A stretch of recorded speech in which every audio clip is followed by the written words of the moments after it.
6:42 p.m. Call to order, declaration of interest in general nature thereof. Any conflicts to declare at this point in time? Seeing none, we'll move on to number 3. I don't believe we have any delegations or presentations this evening, so we'll move on to number 4, which is staff reports. So we'll start with planning report number PL-011-20, Municipal Heritage Committee motion, Lyndhurst Bridge. So the motion is moved by Councillor Gorell, seconded by Councillor Olkey, that the Committee of the Whole recommends that Council support the resolution of the Municipal Heritage Committee and acknowledge that any alterations to the bridge or new construction adjacent to the bridge would be required to be subject to Municipal Class Environmental Assessment, MCEA, that would be required to complete a detailed heritage impact assessment, including consultation with the Ontario Heritage Trust and Municipal Heritage Committee. Discussion on this motion. Councillor Maybe. Thank you, Your Worship, and through you. I know that during our last council, we did discuss this at length also. As much as I understand that the Heritage Committee is concerned about what the look would be, there are many options there that which I think would suffice to keep the flavor of the village. My biggest concern is pedestrians crossing that bridge. Been out there during Turkey Fair and such. It has posted a very vibrant community that has lots of events. When people cross that bridge, they're putting themselves in danger. As much as Turkey Fair has marshals to keep people safe, I would hate to see some serious injury or death happen because we are not moving forward on getting something operating or planning on this to make it a better and safer community. We've talked about walkways and sidewalks and everything, both sides of this bridge for many years. I think it's about time that we actually do move things forward, maybe at a more rapid pace. Maybe this council may not see it actually done, but we need to keep moving forward to get it there. Thank you. Thank you, Councillor Maybe. Councillor Olkey? Thank you, for Your Worship. And just as a general point, Mr. Art Shaw, who's on the Heritage Committee, pointed out and illustrated the point with an old photograph that showed in early days of that bridge, in the early days of automobiles, they actually had a lane marked, painted on it, that was pedestrians one side, obviously the width of a sidewalk, and the other lane was for vehicles, still one-way traffic, always will be. And he pointed out that maybe something could be adapted along that way. Perhaps, he didn't suggest this is my suggestion, perhaps something like a railing that would demarcate the walking lane from the driving lane. The problem then becomes snow removal. Almost every solution has a problem with this thing. But anyway, as the bridge was conceived, it was conceived for both foot traffic and vehicular traffic. Thank you, Councillor Olkey. Deputy Mayor Lackey? Thank you, Your Worship, and through you. I like this report and I respect it very much. It is very much a historic thing. We don't want to ruin the view really from either side. And I know when we were at OGRA last year, we looked at a couple of options. But again, I think something can become of this, and I don't know whether it's a floating structure or a dock structure that's on the water rather than against the bridge, touching the bridge on the upside. It's happened as a member of the snowmobile clubs. We've done many bridges through the Blue Mountain area, and it doesn't have to be complicated. So I look forward to a report coming forward with some options. Before we go any further with the discussion, I just want to make it abundantly clear that Director Goheen and I have had this conversation in regards to the environmental assessment. So the spirit of the motion that was put forward or brought forward from the Heritage Committee, obviously environmental assessment is paramount, and we wouldn't do anything without that anyway. So I do believe that part of this is easy to move forward on. I think the challenge, as far as altercations to the bridge, we're not going to move forward with any sort of anything with that bridge without consultation. Like, that's not realistic. And it almost makes me a bit sad that the committee felt that they needed to put this in writing, that we would go ahead and just slap it up there. Now, having said that, I I shouldn't prejudge it, but that's what it feels like to me. And the only reason that we were trying to push county so early on in the mandate of this council was because it's county's road. And so they need to be part of it, even though moving pedestrian traffic is not their mandate. But just to be clear about this motion, the motion as it's stated, and I'm going to read it again so that everybody understands what it is that we're voting on, because if we defeat it or accept it as it is, I want people to understand specifically what it is that they're asking. So that committee of the whole recommends that council support the resolution of the Municipal Heritage Committee and acknowledge that any alterations to the bridge or new construction adjacent to the bridge would be required to be subject to a municipal class environmental assessment, MCEA, that would be required to complete a detailed heritage impact assessment, including consultation with the Ontario Heritage Trust and the Municipal Heritage Committee. So I think the key pieces in this, to me, not to usurp the conversation here, but that they're wanting to make sure that we have Ontario Heritage Trust and the Municipal Heritage Committee involved in this. The Heritage Committee is an easy one for me, but I would like some clarification from staff what the Ontario Heritage Trust what's their process, what do they do, what is their mandate, and how would they be involved in something like this? Thank you, through your worship. The Ontario Heritage Trust keeps the registries of all of the municipalities with respect to the designated and listed properties. The bridge is identified as one of the oldest bridges in Ontario, and it's my understanding that there is an easement through the Ontario Heritage Trust on the lands. So it's been identified as there is a provincial interest in the property. So through the MCEA process, there'd be required consultation with the Ontario Heritage Trust. I didn't have my microphone on. So basically what you're saying, Madam Planner, is that it's redundant because the municipal class environmental assessment requires that we consult with the Ontario Heritage Trust anyways. And I would think, always involve our Heritage Committee with something that significant. That's correct. A component of the MCEA is to look at all aspects, including environmental, heritage, all of the aspects of any proposed alterations. So consultation with the Heritage Committee and the Ontario Heritage Trust is something that has to happen regardless. Okay. Thank you for that clarification. So Councillor Fody, then Councillor Maybe.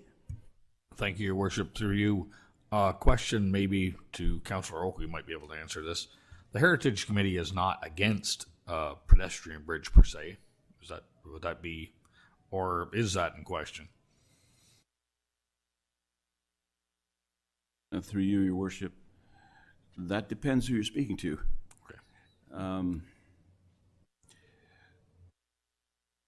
My sense is that there would be a great reluctance to see anything that would alter the silhouette of the bridge or the view of it, certainly from upstream on Lower Beverly Lake. South of that, looking upstream from the creek, profile's already been spoiled by a hydro dam. But that view of the bridge, either from either approach to it or looking southwards towards it, that seems to be kind of a holy grail. Okay, further, thank you. I think the thing we have to keep in mind here, what happened to that bridge when it was built? The pedestrian traffic, it could have counted on two hands in the whole day. And to where we are today with the modernization and population of traffic, and the sheer fact that Lyndhurst is a noted spot on a map. I mean, they prove that every year at Turkey Fair. So people want to come and take heritage tours just to see that bridge. So that in itself increases the volume of traffic. As Councillor Mady alluded to, safety here is really the paramount issue in us even entertaining the idea of a pedestrian bridge. As long as we're voting on this with the idea of everybody has an open mind, if anybody's putting up a restriction, then to me it's a different issue then. Councillor Maybe. Yes, thank you, Your Worship, and through you. My follow-up was mind blank here. What was it? Well, basically, I guess it's the duration of time. How long is it going to take for the different groups to get together to come up with some sort of plan, perhaps? Because the duration of time is a factor. I know we've been at it, as I alluded to, through two councils that I am aware of, and Deputy Mayor may be able to shed some light on how long it's been bantered around. But when do we actually get to a point where we have the idea and have the people have this study done and know that we have a concrete, or at least a very solid suggestion to move forward? Deputy Mayor. Thank you, and through you, Your Worship. One of the other factors is the fact that the post office was moved across that bridge. Convenience store, the gas, a lot of the conveniences for the people that live in Lyndhurst are across that bridge. Going back to the other councillors, to get them there safely, and with the aging population, those that don't drive, that have to walk, and I've seen several of them when I used to drive that road daily. It's something we need to consider. Whether or not we, how far we go with it, I don't know, but it definitely needs consideration. Thank you. So just to summarize this so we can vote on this and move forward, I think all the pieces that are in here are things that we would do anyways, and no decisions are being made tonight in regards to whether or not we have one or not. So really it's about consultation, and based on the way it's worded is that all these pieces would have to be part of the consult. So I don't think we're doing anything that will impede us in the long run. I think that it was all part of the consultation process, but I think it does signal that the Heritage Committee wants to make sure that they are involved in every step of the way, and I think that's something that's easily done. Councillor Gorell, and then we'll wrap this up. Thanks for that clarification. I just want to, maybe through planning again, so the municipal class environmental assessment, who is running that? Is that county or township? Adam might be able to speak to that, because I know that he had put a request through to county. Thank you, Your Worship. Through you, it is in fact an operations project to run the MCEA for this challenge, and but yes, we had sent a letter through the clerk to the counties requesting that they both administer the project as well as fund it, and to date we have not received a response on that. And so when we were preparing the 2020 budget, staff put forward a dollar amount and a placeholder for this project to get things underway on our end.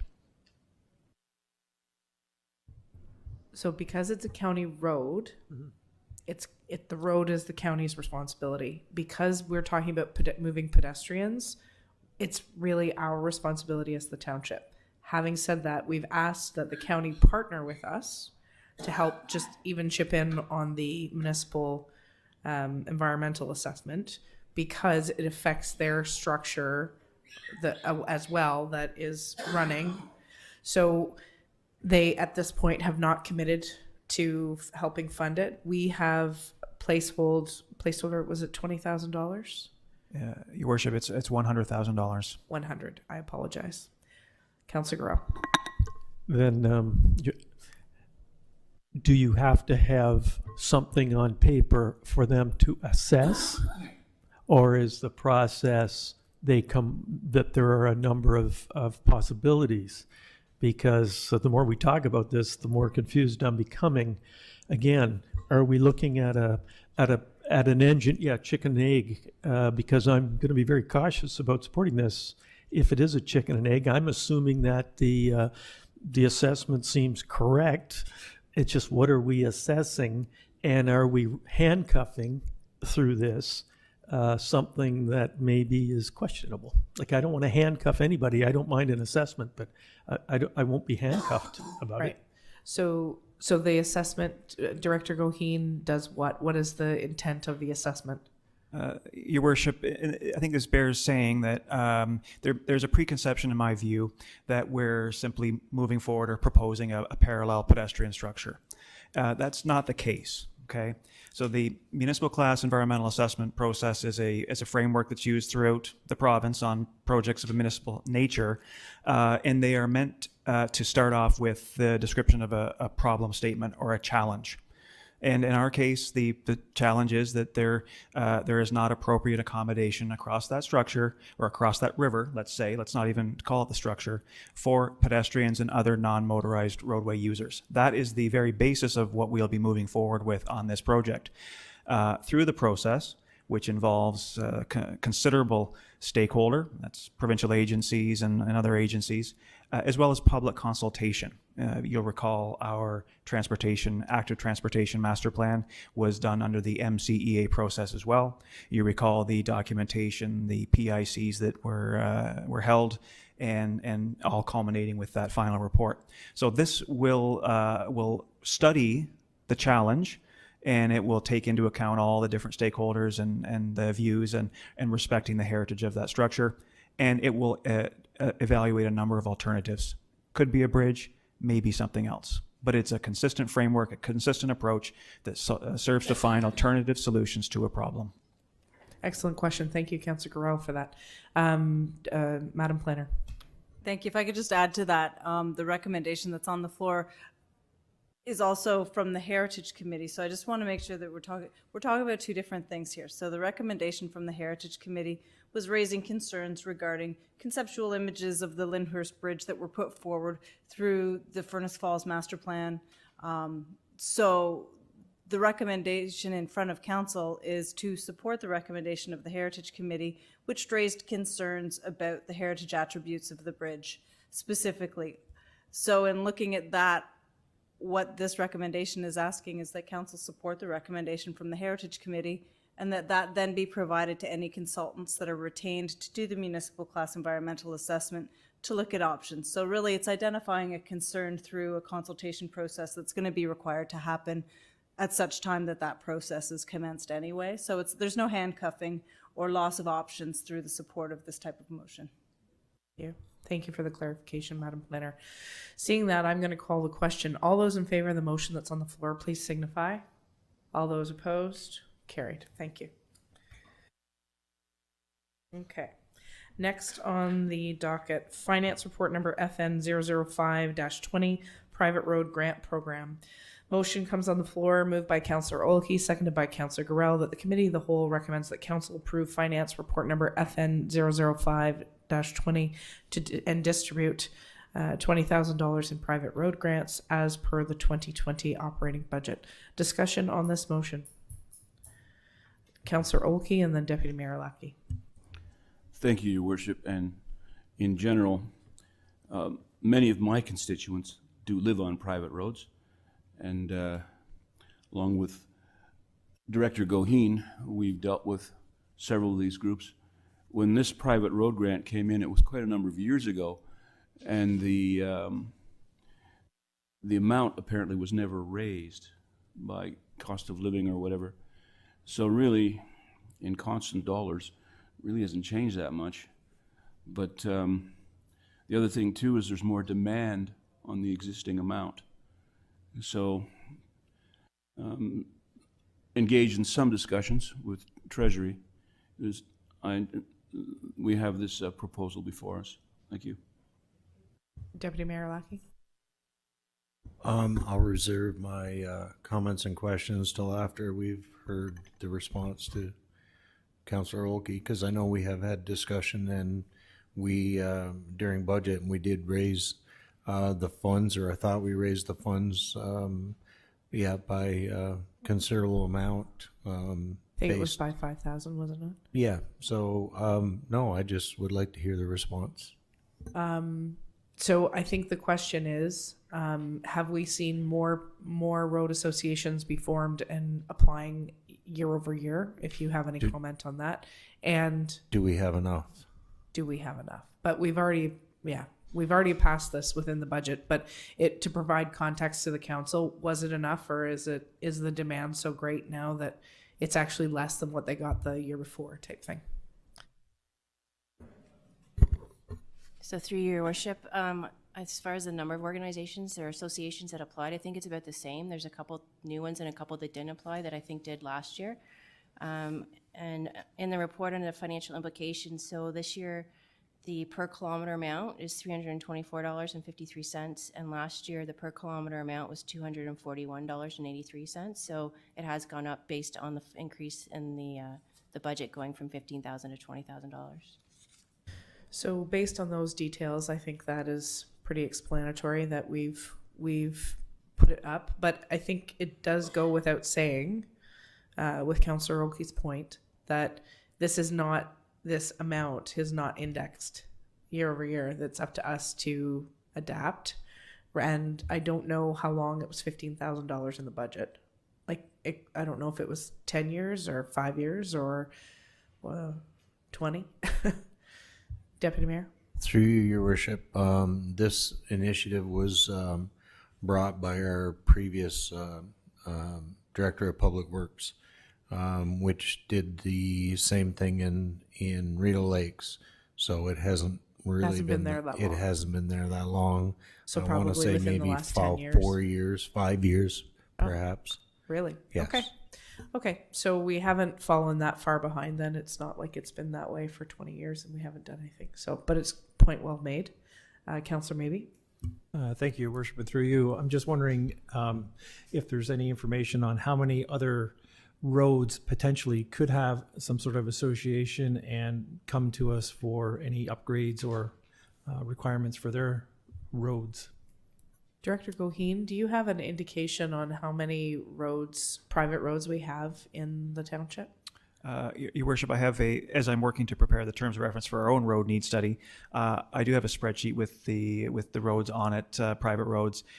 Frankly, I don't focus too much on those because I have got 330 kilometers of township road, but I believe we have that information, and I believe it can be extrapolated from the GIS systems as well. So I think that would be valuable information for us to know as councillors, just so that while this is the list we have so far, there could be that many more that could come online that have the ability to, but just to keep our perspective in check, maybe. Okay, any further, Councillor Garrell? And what caught my attention was, and the treasurer has touched on it here, was the increase. That's a 34% increase, but it's, if I read this correctly, if another group came to us with a private road grant, we just divided the amount by the grant, so it could fluctuate in a future year. If two more people, a couple of kilometers were added on, that number's per kilometer is going to go down. Are we comfortable with that way of looking at this? I think that's also speaks back to the request for knowing how many other kilometers of road are out there on private roads, because if we knew, I'm going to use an arbitrary number. Right now, there's how many kilometers of private roads on this one? I can't remember. 61.6. So let's say that there was a total of 150. And then all of a sudden, 150 kilometers are divided into that amount, becomes a lot less, in which case, then we have to revisit that. But the other thing we have to be mindful of, yes, they're taxpayers, but they also bought homes or developed homes or have seasonal residences on private roads, and that's the way they were purchased.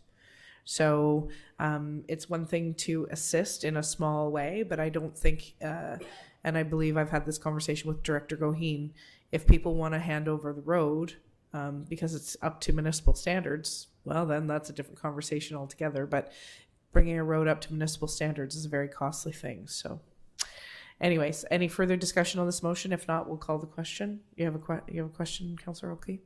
Not a question so much as an observation. Is one of the reasons to keep these roads up to some kind of standard in the public interest is because ambulances and firefighters still have to get down them. Thank you. Thank you. I appreciate that point as well. Any questions from the audience before I call the question? All those in favor, please signify. All those opposed, carried. Thank you. Next on the docket is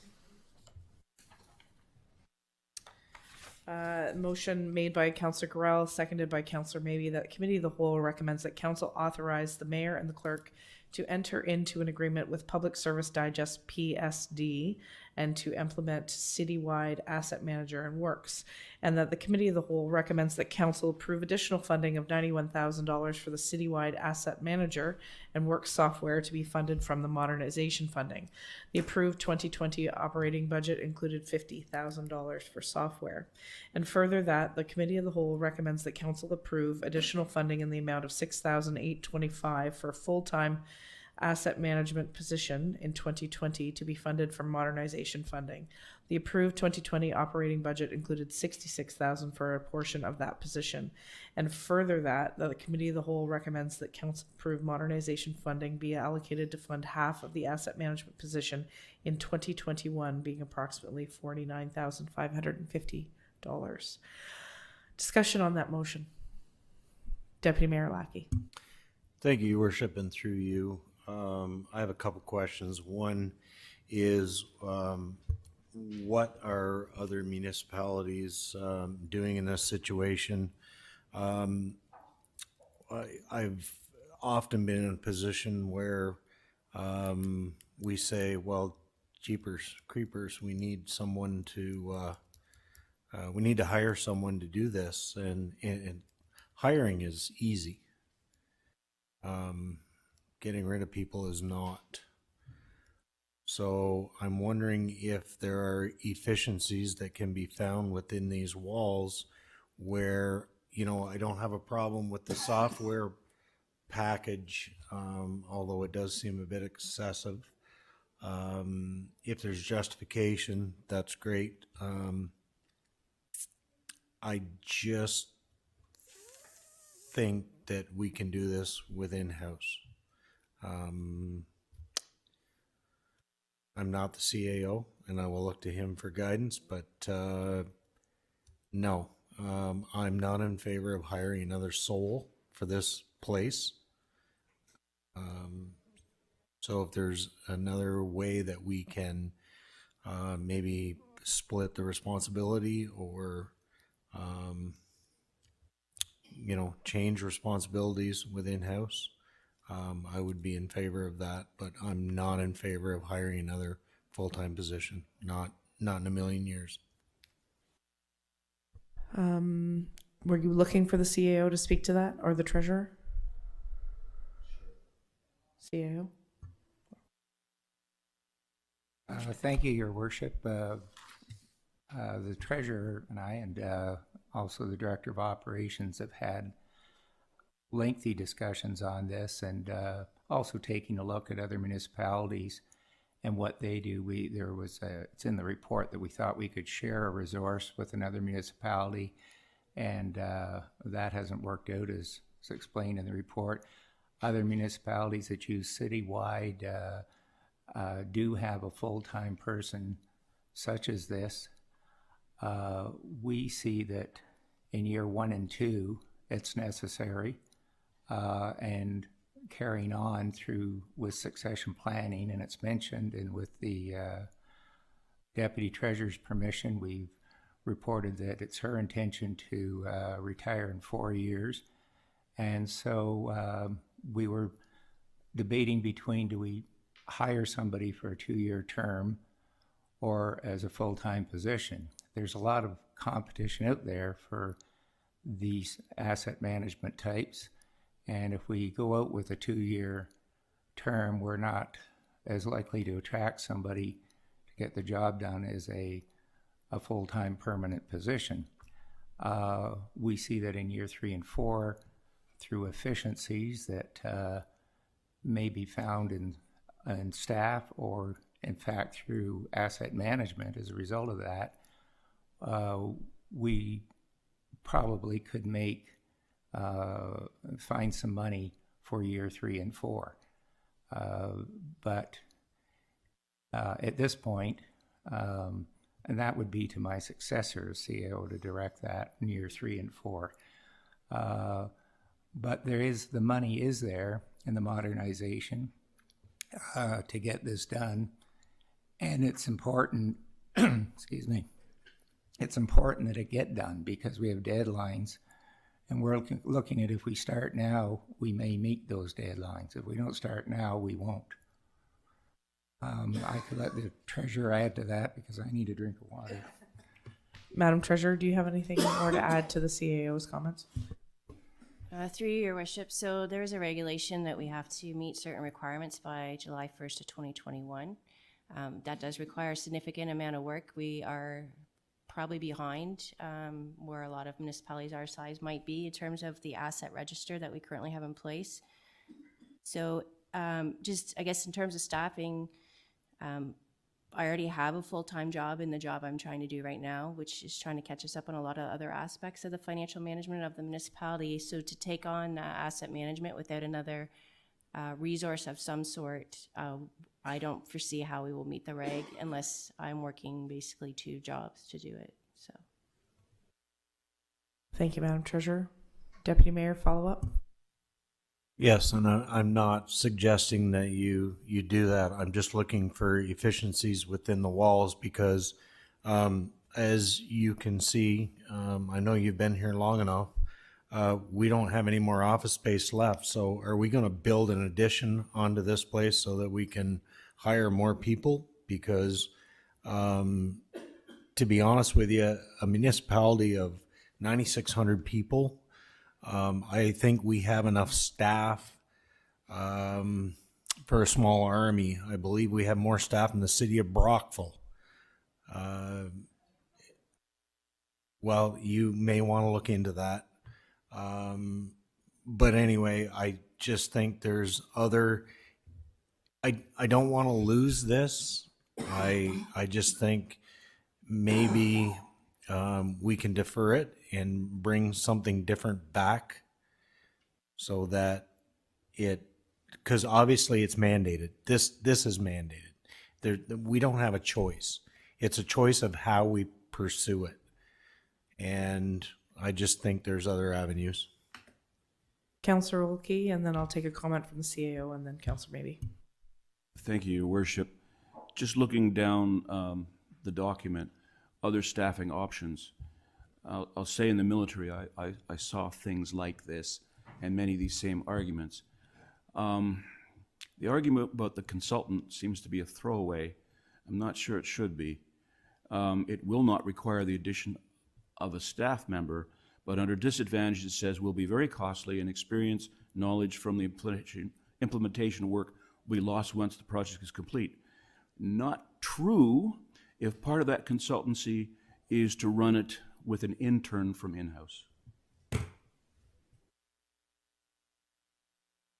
CAO, did you want to make another comment and then we'll move on to Councillor Maybe? Thank you, Your Worship. And just briefly, the director's senior management team has looked at in-house resources right now, in-house expertise, and we don't have in-house expertise to get this job done currently. Over the next 2 years, we may develop that, and the opportunity to fund that, as I say, may come up through various leaves of absence. The space allocation for the person will come up through temporary absence, and then in the longer term through staffing changes. But so we don't anticipate needing an addition. But we don't have the in-house expertise now to get this job done without going outside. Councillor Maybe. Thank you, Your Worship, and through you. I've got a couple questions first. This software that we have chosen, let's say, it's the best, cheapest. Is it widely used with other municipalities? I guess that's my first question. Treasurer?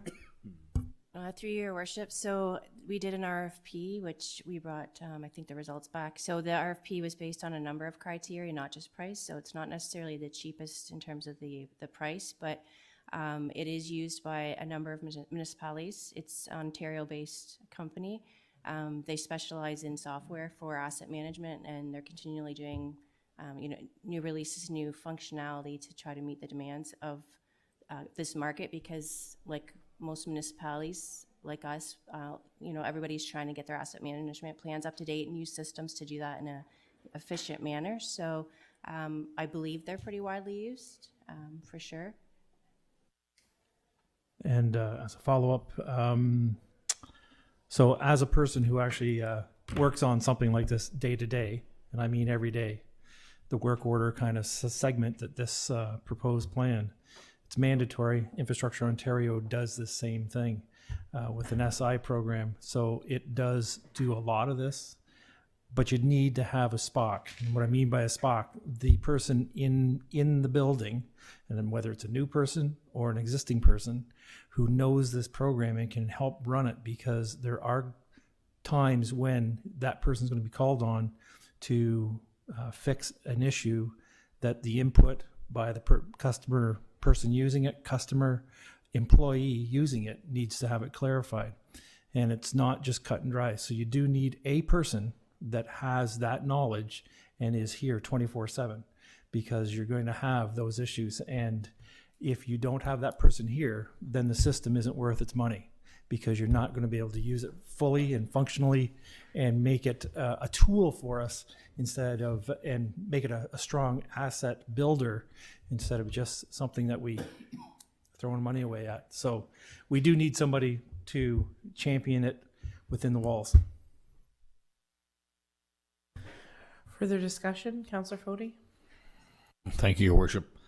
When I looked at this, the first thing that jumped off the page to me, it was only a month ago that a lot of us, if not all of us, sitting at the male side of the council table, we were hot under the collar on a presentation of how the municipal modernization funding was going to be distributed. And we come right back here a month later and we have another segment thrown at us. And yet we kind of indicated we wanted a meeting to break down all that modernization funding. Having said that, I'm not looking to stand in the way. I know this is provincially mandated that we have to get this program in house and get it ordered, get it in progress. And based on what we're hearing from the treasurer and our acting CAO, by the way, you said your predecessor will pick up years 3 and 4. Are you giving us notice tonight you're only staying 2 more years? But that's disturbing. But regardless, we do need to get this in motion. And I'm hearing from people like Councillor Maybe that work with these types of programs that this is a unique position by somebody that really knows that type of work. This isn't maybe as much as we might want efficiencies. A, it's been mandated to us. B, it's going to cost us money. And now we're being told by 3 or 4 different directions here, it has to be a specific criteria that a person has to operate this. So I'm just making more observations and comments than a recommendation. Thank you. Madam Treasurer, did you want to speak to that? Sorry, I thought you put your hand up. Yeah, through your worship. So just kind of back to both points that were just made. This software, one of the reasons that it did score well, and it is the one we selected, is because it is very user-friendly and intuitive. So as far as I agree with Councillor Maybe's comments, like we do want somebody obviously in-house that knows the software well enough that can help troubleshoot if employees have issues or there are issues. Honestly, that I can do that. I've used this software before. So I think, but that's some of the advantage of having somebody in-house helping implement the software, helping understand, build the asset management plan, is if they're the ones that understand how they've put it together, it also makes it easier to train, to help staff. It is easy, and hopefully at the end of the day, which it will take quite some time, but at the end of this project, hopefully most staff will be using it on a daily basis to input, update work they've done. It'll attach to specific work to specific assets. So whether it's preventative maintenance, capital work, something blows up and we have to go fix it, whatever that is, we can track staff time, vehicle time, like all those things. So it should be an integrated tool that everybody's hopefully using, looking at the data, building budgets, building business cases. Like it's kind of hopefully becomes a bit of a one-stop shop for our data that we use to leverage the decision-making that we're doing and that we're presenting to council.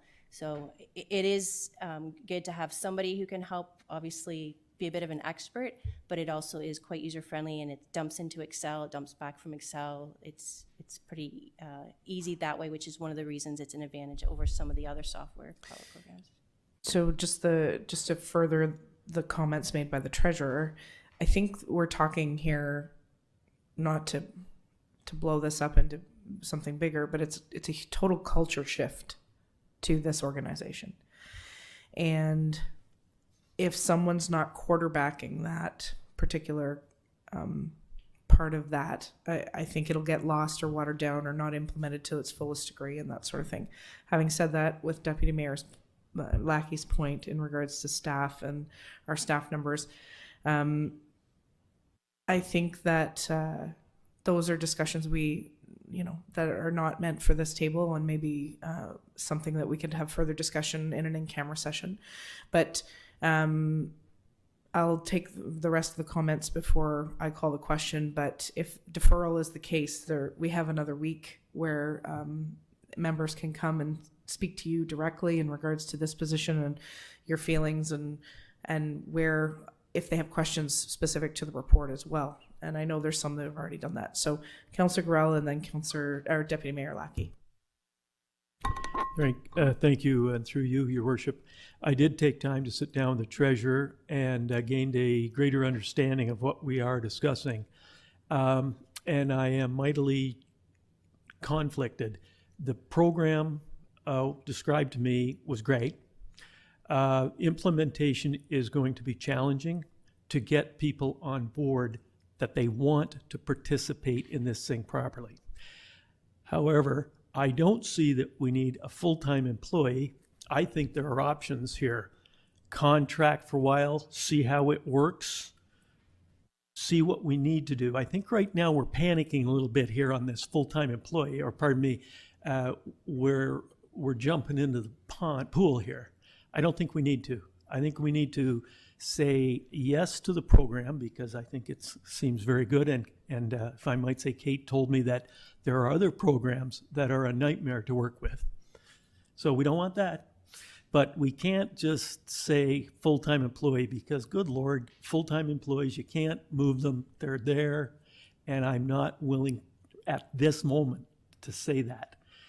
You can say all you want about what's going to happen in 4 years. But for me, start with the project, start with the contractor, perhaps. That's one good option, and see where that leads us. And also, let's get some input from the worker bees out there and see what they may think about this project.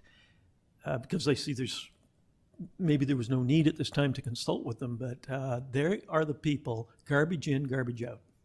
So that's all I have to say at this time. Thanks. I think we should defer it, or at least we should be deferring the portion or amend the portion on how we are dealing with full-time employment. That would be my recommendation. Thank you. So are you just looking at the motion here? The second last one. Yeah. So are you saying that you would be willing to support, or you might want to put forward an amendment to the motion to remove the committee that recommends a full-time asset manager position? I want to be very careful about doing anything tonight because I don't want to get rushed into it. I'm simply saying I will not vote in favor as long as this motion says we shall get a full-time employment. I will vote against that. Okay. I am supportive of the software. And I would point out that the software went from $50,000 to $141,000, and we kind of got buffaloed a little bit during our budget discussion, but that's a side point. Thank you. Deputy Mayor. Through you, Your Worship, I would wholeheartedly agree. If you want some of this to go forward, then I think we should split it out and defer the rest. I personally don't have a problem with the software, but One. yeah, one at a time. So I would need Okay. So it's essentially half of the second half of the motion would be removed. But what it would do, it would allow the Treasury Department to secure the asset manager software, citywide asset manager software, to get it into place, and then we could further discuss how we implement the software, or is it all or nothing? So I'm going to defer to the treasurer, because the one thing that we do need to keep in mind is that the software is not really worth anything if it can't move forward. But I just want to make sure that we're not leaving any stone unturned at this point. Yeah, through your worship. Yeah, I appreciate the thought of splitting it out, but I'm not sure it really helps me at this point because, to be totally honest, like I can be working if and when I have time on the asset data collection, but to implement this software, like I'm not going to be able to move forward really without some help. I don't want to. I mean, I'm not sure that the right thing for me to do would be to have council commit to a software package without being able to say I have the resources to actually move forward and implement it. Deputy Mayor Lackey. Thank you, Your Worship, and through you, we are anticipating a new CAO with a different perspective. So I would appreciate that perhaps we give him a chance to take a look at this moving forward. So are you suggesting that we defer this until next month or two? Is it? We can use it or lose it. Well, I don't think it's the intent of this council to vote this down. I think that there's further discussion that needs to be had. So Councillor Maybe, and then Councillor Fody. Thank you, Your Worship, and through you. Again, I believe if you're going to buy a package, buy a program that you're going to use, and you have nobody who's got the availability of time, we have the expertise. But as we've just heard, she's been very busy trying to get a lot of things done. And thank you, Kate, for all your hard work. But if we don't have somebody who can actually train, help implement this program, there's no sense purchasing it at this point. And again, we have this funds that have our I forget what the call the funds. Gone blank on that too. Modernization funds. Thank you very much, sir. Thank you. So the funds are there to actually support purchasing or having a person here who can actually get us through this. And if it's a consultation, it's a consultation at this point. But I think you can't have one without the other. But it could be a contract position for a defined period of time, a year and a half, 2 years, and then we could bring forth any option regarding a full-time employee. I'm not ready to jump into full-time employment yet. But there has to be a support mechanism. Support is fine. Councillor Fody, and then the CAO has a comment to make. Thank you. Through your worship, just for clarification, does this asset management plan have to start by end of 2021, or does it need to wrap up by end of 2021? I mean, what are our timelines here? That may have a big bearing. Through your worship, so by July 1st of 2021, we need to have an updated asset management plan that shows by asset category what our condition and risk of each of our assets are, the replacement value, and they have to be identified with the community levels of service. So we need a framework to figure out the condition and the risk of each asset category, and then we need to figure out how we attach levels of service that we're providing to the community to those groups of assets. For the core assets, which are basically roads, water, sewer, stormwater, I believe. So follow-up question, if I may. So that clarification given, we don't really have a lot of time in our favor. I mean, the way it looks, to buy into a new program and have all this work done in the next 15 months, we don't have the program, B, we don't have anybody who can run it. So we need to get up to speed here pretty quick. I don't think we can defer this for very long, if at all. I likewise am not real keen on putting a full-time position into staff. I don't mind the idea of contracting this out with some definitive timelines, with maybe some verbal encouragement that when this is finished, keep in mind we have this and this happening within. But to bring somebody on and say, you know, here's your retirement package included. No. CAO. Thank you, Your Worship. And through you, unlike in the past when we hire full-time employees these days, they have a contract with provision for termination without cause with a notice period.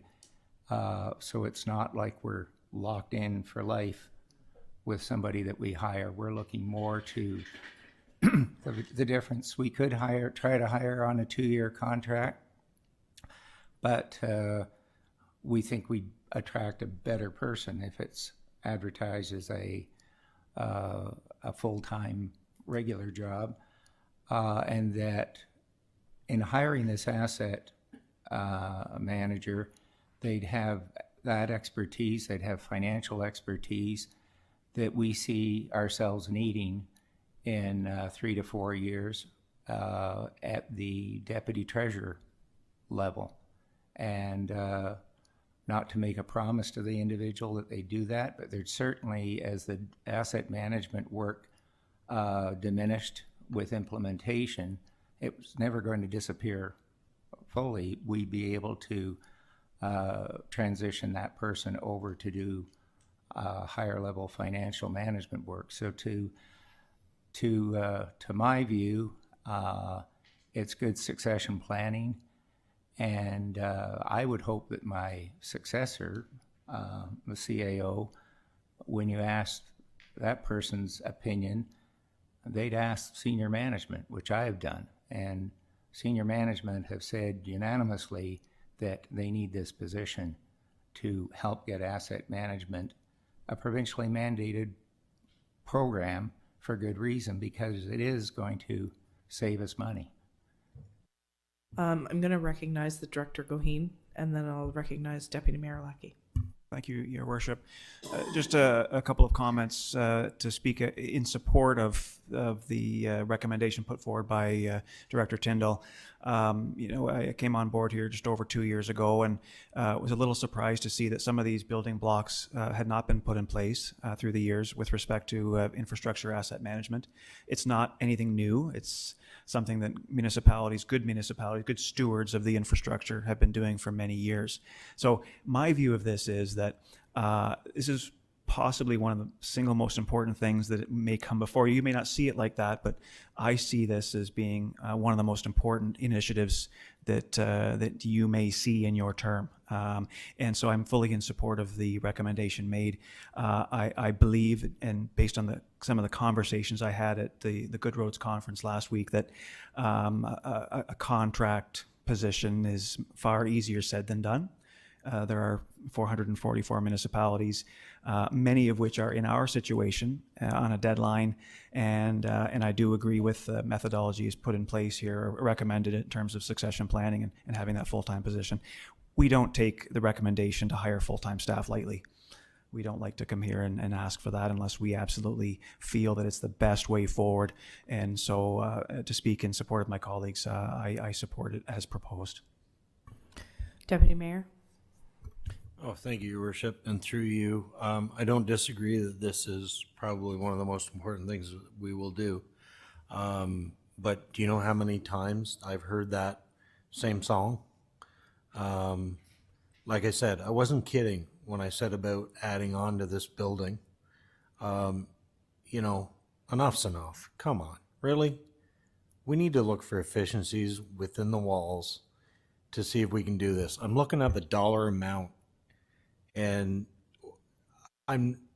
we don't even know what are the qualifications of the person that you want to hire. We don't even know that.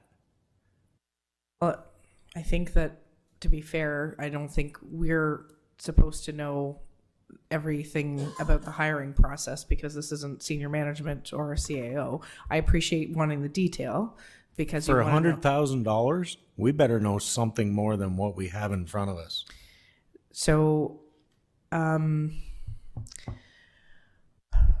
think that based on the conversation that's been happening so far, I think a deferral until next week, until the council meeting next week, to get further information, or perhaps even schedule something for the in-camera meeting to have a discussion in regards to staffing levels here. That's something different altogether. Because there's a couple of different things in your points that you're making here, and there's when we're talking about staff in general, I don't want that to go down the wrong path here. So maybe we'll entertain the deferral for a week. At the very least, it's not to say that we can't defer it again. If we don't, we can continue to defer it. But I think that it gives us an opportunity to have a in-camera discussion if there's further things to discuss in that regard. Would that be comfortable for the rest? Oh, sorry, Madam Treasurer. Through your worship, I just want to make sure to clarify that the amount estimated in the report includes benefits, so I'm not suggesting a salary of 97,000 or whatever you're referring to in the report. That includes benefits, which I believe is in the range of 30%. So it's a significant portion. But it is a cost for sure. And in terms of qualifications, I could actually provide you with a job description at any point, because there's probably 2 to 3 job postings a week for asset management positions, similar types of positions that are coming out across the province, as Director of Operations was indicating. And we're not alone in this. Unfortunately, right now we're going to be competing against other municipalities and so on. So can I have one of the councillors, if comfortable, deferring this motion to at least 1 week, and then we'll figure out where we're going to go from there. So I have Councillor Olkey who's deferring it, and Councillor Grell who's seconding it. And do we need anything else from just? Oh yeah, which would be March the 9th. So deferral to March the 9th.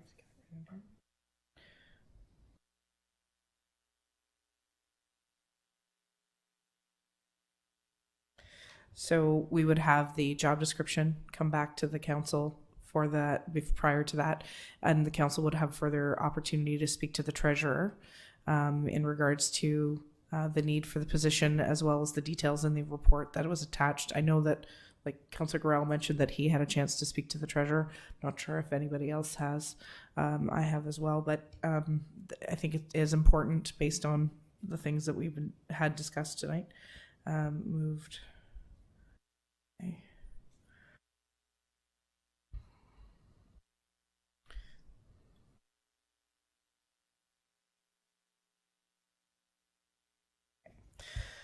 All those in favor of the deferral to March 9th, please signify. All those opposed, carried. There you go.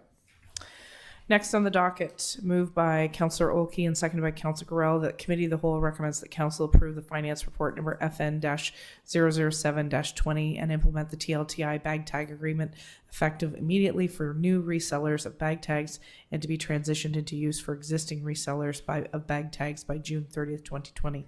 Discussion on this motion. Councillor Fody. Thank you, Your Worship. My question is, why June 30th? That's halfway through the summer season. The request by the retailers that wanted to move these were predominantly for summer residents, let alone year round. Is there a reason why it takes this long to implement this? Madam Treasurer.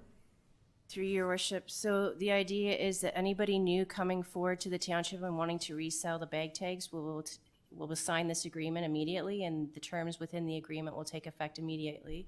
However, there are current resellers of the bag tags who have different payment arrangements, and what we're trying to do is transition to a consistent approach, so every reseller would then follow this agreement. So the June 30th date was to allow staff to work with the resellers that might be under a different payment arrangement to transition them to get to the similar payment arrangement, so everybody's following the same where they pay up front. So anybody can come forward, they can sign this agreement, was what's proposed. But for those that have basically had a different arrangement up till now, I didn't want to just say as of tomorrow or whenever this gets approved that we're going to automatically change and ask those resellers to start changing the way they do their payment. We wanted to work with them just to give some time to adapt and change that schedule. Deputy Mayor. Oh. Follow up, Councillor Fody, and then Deputy Mayor. Thank you. Yes, Your Worship. So to our treasurer, what you're saying is new people of this program can start selling immediately without any restrictions, or no? Through your worship, new people can start selling anytime based if they're comfortable with the terms in the agreement. The other resellers, we will just be working with, they will also have to follow the terms of the agreement, but just to work with them to transition if they're doing a different payment arrangement right now to help transition so we're not hitting them with a financial burden to switch over if that's the case. And one more follow-up, if I may. I just had the thought, based on what you're saying, we're not going to impede any encumbrances against people that are currently selling by expediting this, are we? Like, I mean, has somebody laid out $5,000 or $1,000, for instance, to grab a number, and with the anticipation that they would turn that over every 6 or 12 months, and now by opening it up, they're stuck with these numbers for 3 or 4 years? Is that a possibility or no? Through your worship, I'm not sure off the top of my head, like what the inventory of each of our resellers would currently have. But I guess that's part of the reason for that transition period, is to try to make sure we work with them, because some of them don't pay up front. So and what I think would be prudent is if everybody was following the same guidelines and everybody was paying up front when they took possession of the bag tags. But to your point, that's something I think we should work with. And if there was a significant impact to one of the resellers, then I would come back to council and ask, I guess, for authority to go outside the terms of what I'm proposing here. Well, thank you. The whole purpose of this wasn't to put any pressure on those that are currently selling, and if we put them in a negative position, then by all means we need to, try to steer them in the right direction and work with them rather than put any implications on them that they're stuck with these tags with no remuneration return for X number of time. So no, I'm good with the answers. Thank you. Deputy Mayor, and then Councillor Olkey. Thank you. And just to go a little bit beyond that, is I'm a little bit confused, because why aren't the new people sort of coming in under the same agreement as the existing people? There is no agreement. So I don't think. There's no existing agreements in place. People just sold them for us. That's the problem. no, I'm pretty sure there's an agreement. So I guess if there's an agreement, it's not on file and easily accessible based on what the treasurer is saying. Maybe. So what is the expectation of those who have been previously selling them for the last, well, since the year 2000 when we amalgamated? There is that expectation. Well, I think it was indicated by the treasurer that some people pay up front, some people don't. So I think that's the challenge right now, is because we need to institute a policy where everybody handles things the same way every single time, so that there's no special treatment of one seller over another, but that's going to take some time to transition the existing people who have the tickets into the policy that it will be. So I think that the transition period that you're proposing is reasonable, because it's 1 year. No, sorry, not 1 year. But it gives us time, gives them time to come forward, and either, like, because those tags are actually worth money. Yes. So I'm actually surprised that we allow them to walk out the door without them being prepaid. Period. No, I don't mind the consistency. I just, again, just to make sure that the ones we have on board now that have been for years are Treated fairly. yes. Absolutely. I think that's the intent of the treasurer, and just making sure that everybody's also treated consistently, and we have policy in place so that there's no question on how things are being handled. Councillor Olkey, and then Councillor Maybe. Thank you, Your Worship. And I apologize for not having exact numbers. I was trying to get them. One of the merchants told me that the demand was that they pay up front and that they had to take a certain amount. And the amount that they wanted to take was just too much for a smaller merchant. So, okay, the books are in books of 20 tickets, was it? 10 or 20? something like they're demanding they take 100 books or something, and to pay that up front, and it's hard for small merchant. Madam Treasurer, you want to speak to that? Sorry, through your worship. So I may suggest that maybe if you could recommend that that person give me a call, and then I could work with them to understand, because unfortunately there is nothing in writing right now, just to make sure that we're following consistently with this. And I don't think I actually indicated in here any minimum amount that they were required to take. So, I can definitely look into that more and then make sure that it's reasonable. Well, follow up, and then Councillor Maybe, and then Councillor Fody. The impression I was given that it was ad hoc, off the cuff, and there was some favoritism between agents, favoritism shown one agent over another in their sale before.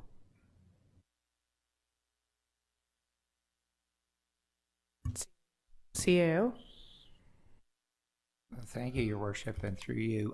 I think number 6 answers it, that the seller is expected to keep a sufficient supply of tags on hand to meet demand. So it will be more like a normal business where they'll know how much they intend to sell. They'll be able to come in and buy what they think they can sell.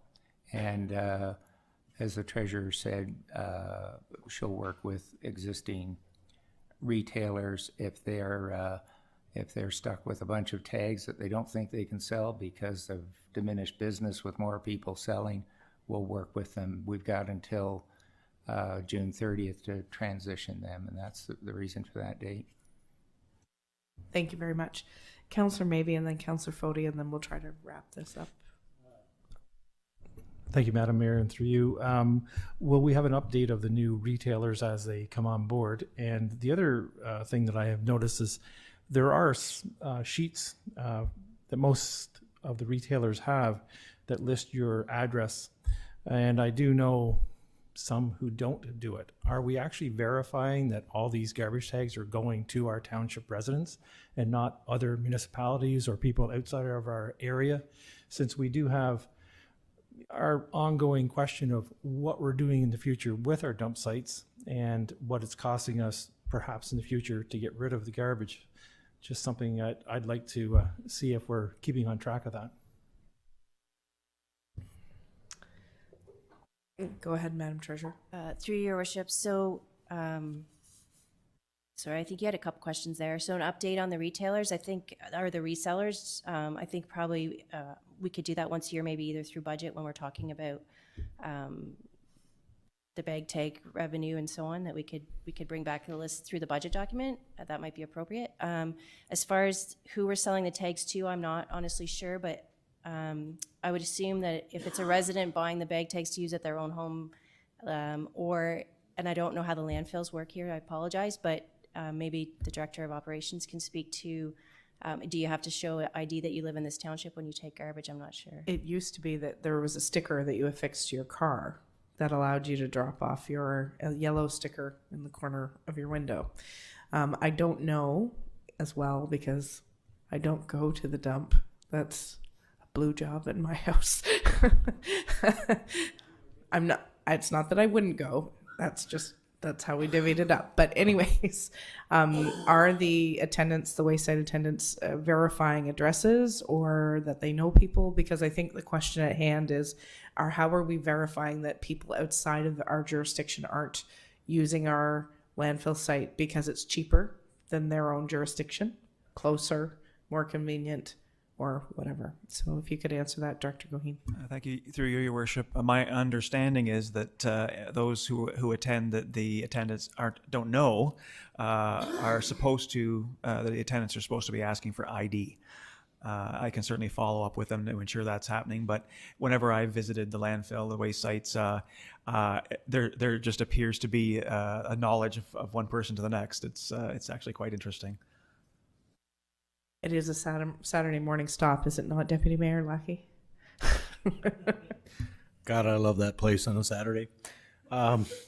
It's often frosted my pumpkin that I've never had one of those yellow stickers. And I think the reason is because my taxes are paid by my financial institution with my mortgage. I don't get those stickers.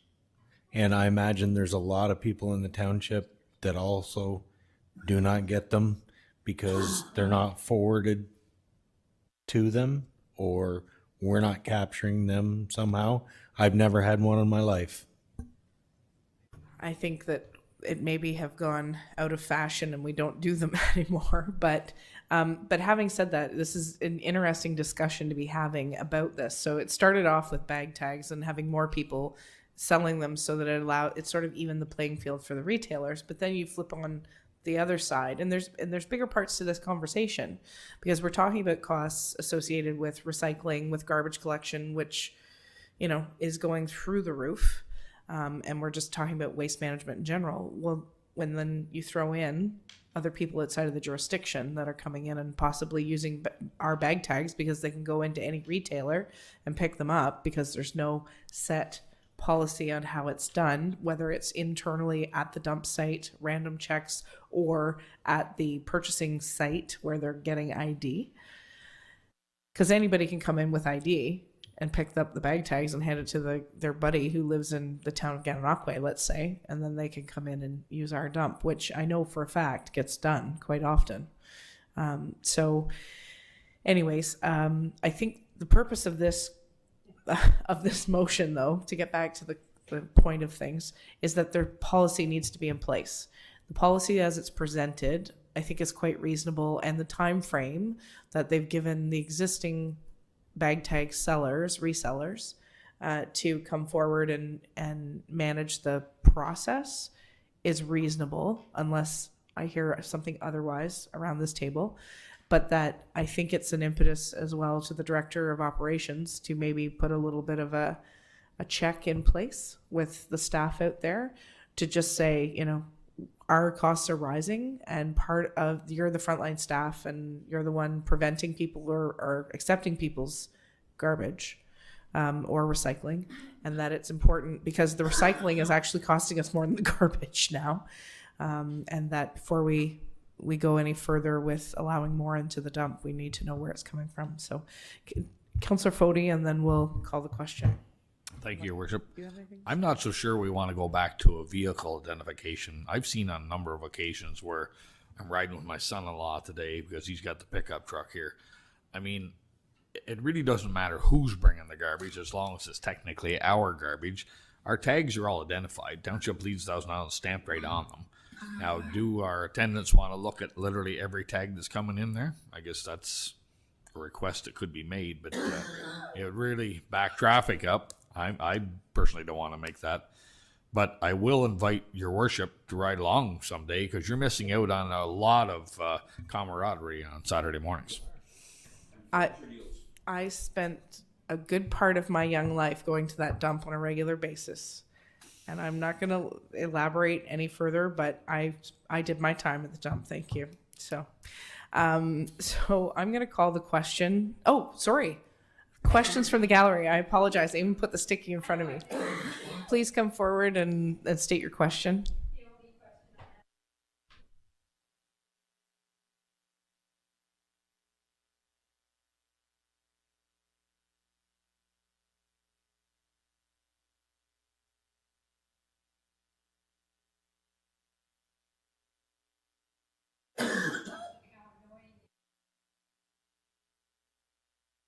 Buy the tags.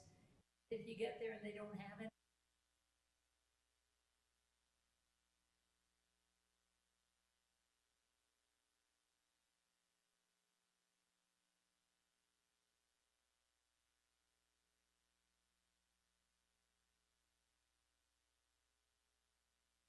Thank you for that input, Ms. Markley. I appreciate that. We've already had that here since we've been on council where we've run out of tags altogether and it becomes an issue. So I would think that we will receive feedback from the sellers, and I'd like to think that this council isn't too rigid that we wouldn't adapt this policy if they had any changes or suggestions to the policy. But I think the way it's set out is quite reasonable, and as long as we're not as long as we're not making them buy 1,000 tags in advance, which I don't think is the intent of this policy, I think we'll be able to manage and navigate around what we've got so far. Okay.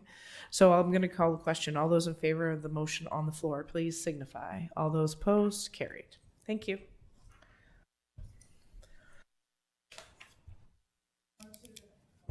On to the next report.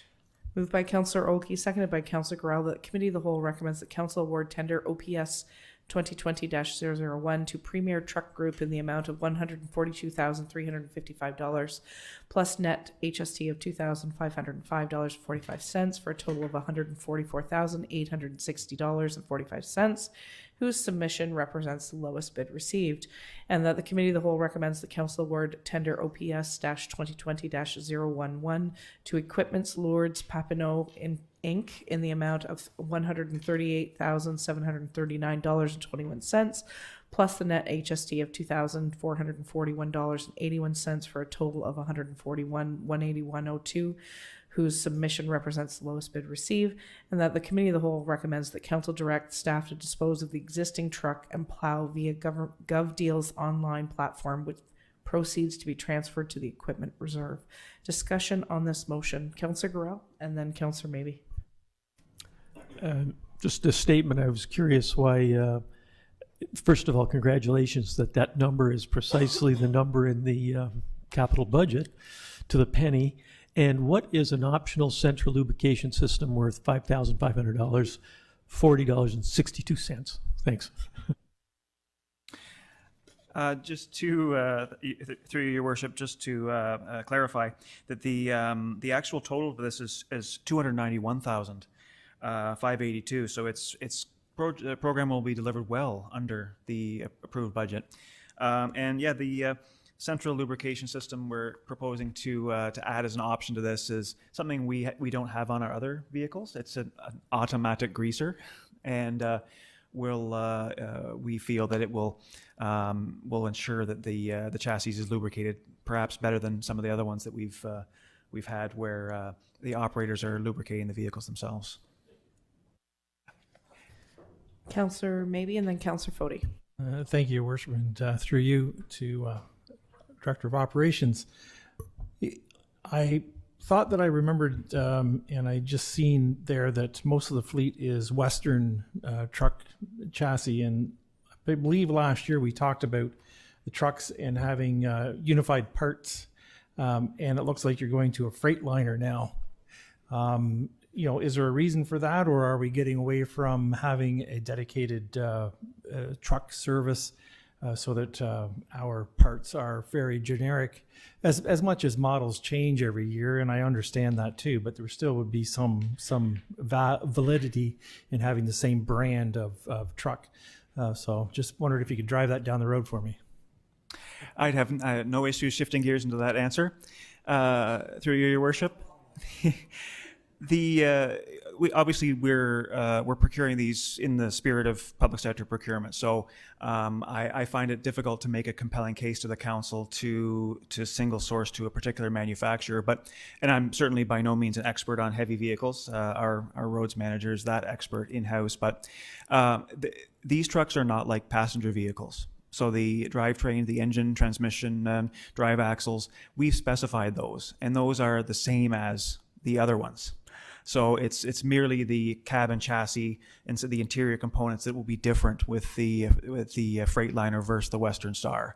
So by and large, a lot of the componentry will be the same amongst them all, if that answers your question. Councillor Fody. Thank you, Your Worship. To our operations manager, I question it's a Freightliner. It's a Peterbilt, is it not? With Premier? I will check on that. I thought it was a Freightliner. It may be a Freightliner, but locally, the Premier name is a brand for Peterbilt. Yeah, Premier is also Western Star in Belleville. I think it's Western Star and Freightliner, though. Well, Freightliner and Western Star are a married company. Peterbilt and Kenworth to some degree. Anyway, that's irrelevant.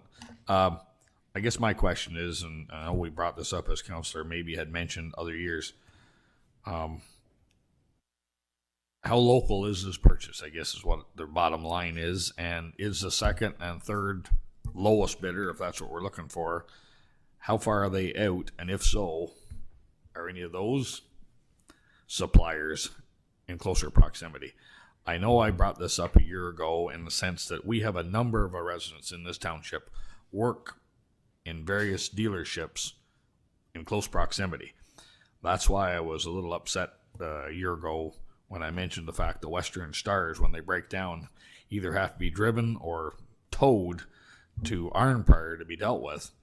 And I don't want to get back into that scenario again. You're looking at 2 men all day long, or the better part of, to take a vehicle up there.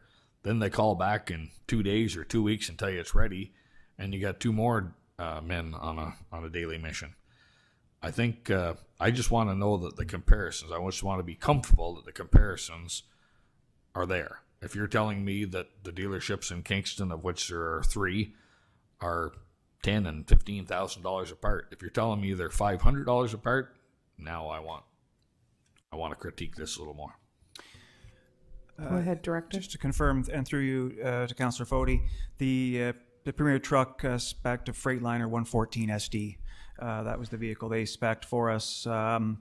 They are in Belleville, and so that is typically where we take them. I know that Belleville's about an hour and 25 minutes away from here. Don't ask me how I know that. The Francis Truck Centers was also a Freightliner, and the third one was Rush. I believe they're out of Kingston, and they were the International, which was the most expensive. So I certainly understand your points about the warranty work and the manpower it takes to actually get these vehicles to the warranty station if they are. But again, our process is sort of a standard procurement process. And we are following procurement process by how we're doing this. And just to follow up as a comment to the question about the automatic greaser, those trucks sell at a premium that have those installed because the buyer knows that it's been serviced automatically or not, it's been serviced, providing the grease is kept in the reservoir. Operator error. Director. Yeah, and another couple of comments though on this, and Councillor Fody, you'll shed a tear to hear that this is our last manual transmission vehicle that's being replaced with this new one. And just wanted to bring attention to the fact that as council had approved our budget in a timely fashion this year, we're able to get this tender and the other ones we'll see tonight out, and so we'll have the best chance of having this new vehicle in-house in the fall before the next snow flies. Okay, so any further questions or discussions? Anything from the gallery? Seeing none, I'll call the question. All those in favor of the motion as presented? All those opposed? Carried. Okay. Next on the docket, moved by Councillor Oakey, seconded by Councillor Gorell, the Committee of the Whole recommends that Council award tender OPS 2020-003 to Miller Paving Limited in the amount of $540,000 plus net HST of $9,504 for the total of $549,504, whose submission represents the lowest bid received. Discussion on this motion. Maybe Director Goheen, you want to speak to this before anybody asks questions? Thank you, Your Worship. Again, owing to the fact that the budget was done early, we were able to get out to the market early, and so we are pleased that the unit prices are quite palatable, and the entire program is projected to come in well under the approved budget. Councillor Maybe. Thank you, Madam Mayor, and through you to Operations Director. Chismore's Road, it's just a low section in that you're actually raising, but does it impede a couple private driveways that are going to be raised and ramped into their property? That's the first question. And the second one is LaRue Mills Road. Is it a consistent width during its rebuild by the municipal staff? Through you, Your Worship. In terms of the Chismore, we are planning on repaving or resurfacing the entire stretch of municipal roadway there. But you're correct. The section that needs to be raised for the sort of the climate resiliency part of the project will impact a couple of driveways, and we'll work with those property owners to ensure that we're cutting back and repaving if they happen to be a hot mix. I believe the one driveway is an asphalt driveway, but we'll work with them to make sure that we can tie things back in. I'm quite certain that they'll be appreciative of the work we will do there, given what I witnessed there during the high water last year. And Lavru Mills, yeah, our staff are very competent road builders. The surface width is a consistent 6.5 meters.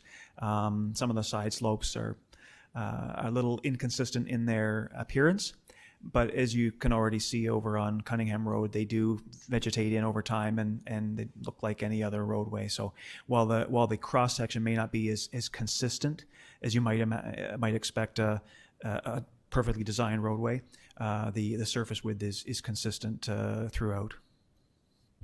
Thank you. Any further questions in regards to this tender? Seeing none, I'll call the question. All those in favor, please signify. All those opposed, carried. Next motion on the floor, moved by Deputy Mayor Lackey, seconded by Councillor Olkey, that Committee of the Whole recommends that Council accept the request for proposal submission by SNC Lavalin Group for consulting engineering studies for the Lansdowne Service Area Infrastructure Assessment and Growth Readiness Study. Discussion on this motion? Councillor Maybe. Thank you, Your Worship, and through you. I did notice that SNC Lavalin came in 25,000 less than the other two. A significant difference in my mind, having worked with some of these groups also. I'm just wondering what significantly is different between SNC Lavalin and the other groups. Through you, Your Worship, it was noted on my end as well. And so before I wrote the report, I actually placed a call to the engineer that submitted the RFP and had a discussion with him about the numbers. And I didn't have to say much before he said, "Oh, I'm low, quite a bit lower, aren't I?" And but through our conversation, he seemed to really capture what it is we're looking for here. My view is we are looking at more of a $50,000 project and not an $80,000 project. So in those discussions with the engineer, I had a level of comfort, gained a level of comfort that we were going to see what we expect to see, a very competent project team on this. And certainly we can have the project done for well less than 80,000. And I will add as well that because we're so far under the budget, it will enable us to add a few extra flow monitoring stations in and sort of augment that original scope to really make sure we get exactly what we need to get in here. Deputy Mayor and then Councillor Olkey. Thank you, Your Worship. Once we get the results of this, will we hopefully be sharing these with the County Economic Development Committee as well as the St. Lawrence Corridor, so that they understand, that maybe we do or we don't, or have growth areas that could be utilized, and we sort of get in the queue like the rest of the county is. Point well taken. Thank you. Councillor Olkey. This may raise some mirth, it might raise some sensitivities, but I think the reason for SNC Lavalin Group's low bid is that they are rather desperate for business right now. Thank you. Your microphone was off, right? Any further questions or comments on this motion? Seeing none, I'll call the question. All those in favor, please signify. All those opposed? Carried. Next motion, moved by Deputy Mayor Lackey, seconded by Councillor Oakey, that Committee of the Whole recommends Council tender OPS 2020-006 to Wills Kerr Contracting Limited in the amount of $715,850 plus net HST of $12,598.96 for a total of $728,448.96. Whose tender represents the lowest bid received, and that the Committee of the Whole recommends that Council authorize staff to retain HP Engineering, Inc. to complete contract administration and inspection services for the project to an upset limit cost of $45,060.88, and that the Committee of the Whole recommends that Council approve an amendment to the 2020 approved capital budget to add $24,409.84 to the project to be funded from the infrastructure reserve. Discussion on this motion? maybe actually, Director Goheen, you want to speak to just the last part of that motion and why it's coming from the reserved? Was that planned or not planned before we entertain the questions? Thank you, Your Worship.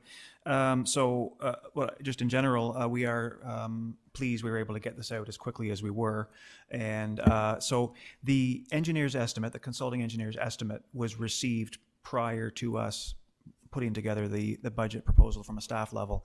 And so at that time, which was last fall, the design had not reached a final design. So it was a nearly, maybe a 90% design phase. So there wasn't that full certainty. But as you can see, we had plenty of bids on the project. And so we feel it was a fairly competitive project. We're, I think, 3 1/3% over the budget, and what I'm hearing from other municipalities that are 10 to 15% over on these bridge projects. So I think that even though it's over, it's a fairly good deal. This overage is proposed to be funded from the infrastructure reserve, the same reserve fund that you just saw the roads project. We were roughly $35,000 under. So even tonight, we're still to the good with that particular reserve. Thank you. Councillor Maybe, then Councillor Fody. Yes, thank you, Mayor. Is this amount for the total job? Because back here it states about tendering, or let me find it here again, about the consultation. So this price that we have, and sorry for the confusion, is to have that whole job completely done, ready to roll over again. Correct. The detailed design was completed and funded last year. And so what you see in front of you covers off the construction as well as the contract administration, inspection, materials testing, QC, QA, and that sort of thing, which I will add is been structured as an upset cost limit. So depending on how quickly the contractor moves through the process, the contract administration won't cost any more. That's sort of what the upset cost limit is. Do we have any sort of contractual that if they come under, is there any appetite for them to promote them to come under what they proposed? Incentive. That was the other word. I just didn't want to come to me. Thank you very much. In terms of the cost, no. In terms of the timelines, we did not structure. I don't believe we structured this as a bonus. As we did on the Pilo and Mountain Street, where the contractor was completed early, and so we compensated them for that.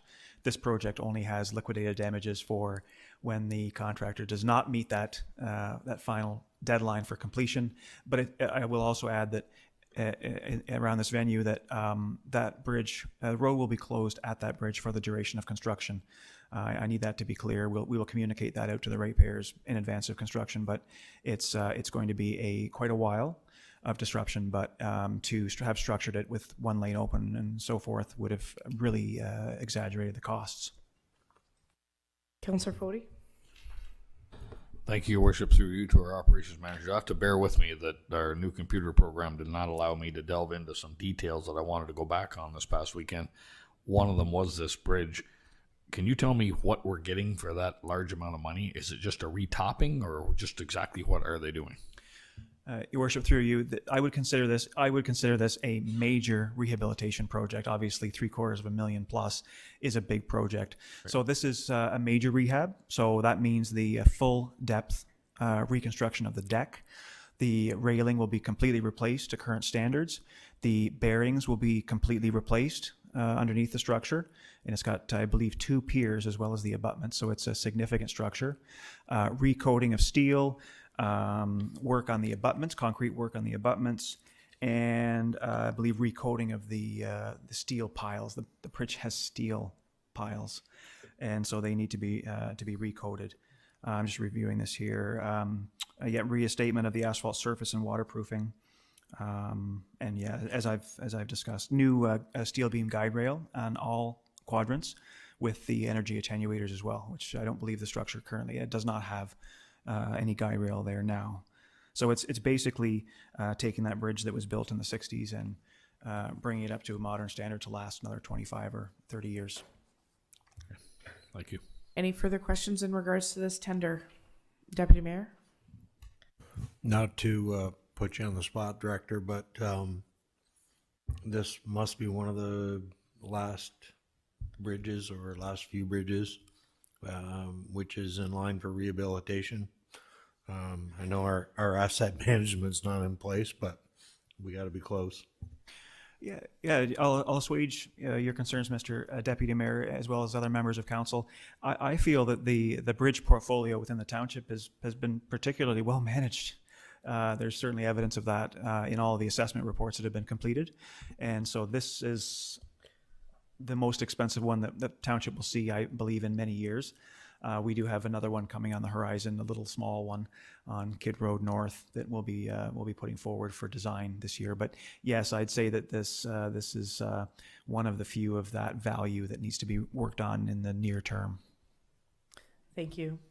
Follow up, Councillor Fody, and then we'll call the question on this one. Thank you, Your Worship. While we're on the subject, to a rookie councillor, to our operations manager, it's accepted practice, apparently, over the last number of years that overages are expected in when bids come in.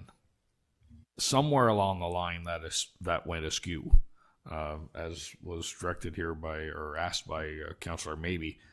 Our underages, their under costs returned to us. No. Is there ever going to be a situation again where we can kind of leverage back to, if you build that, that's the price you're going to get paid, and we expect this to be done?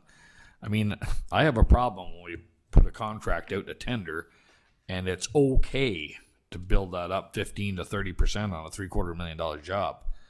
You try that at my house, you won't get that 15%, you won't get 3. You know, so I just, this is public purse money, and it seems like people stick their face in these troughs, and they can't even look out to face the people that are paying them, because they know exactly what they're doing. So I have a real problem with these tenders when the people bid on them. Maybe come in a little low ball, but we'll jack it up on the other end on a 30% overage, and we'll be good. There is a contingency built into the contract, so there's whatever may be unforeseen will be compensated through that, if that's the case.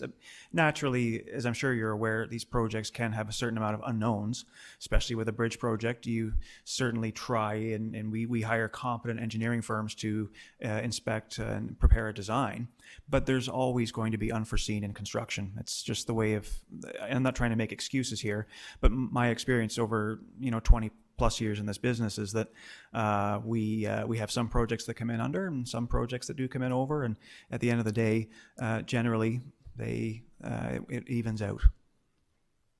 Deputy Mayor?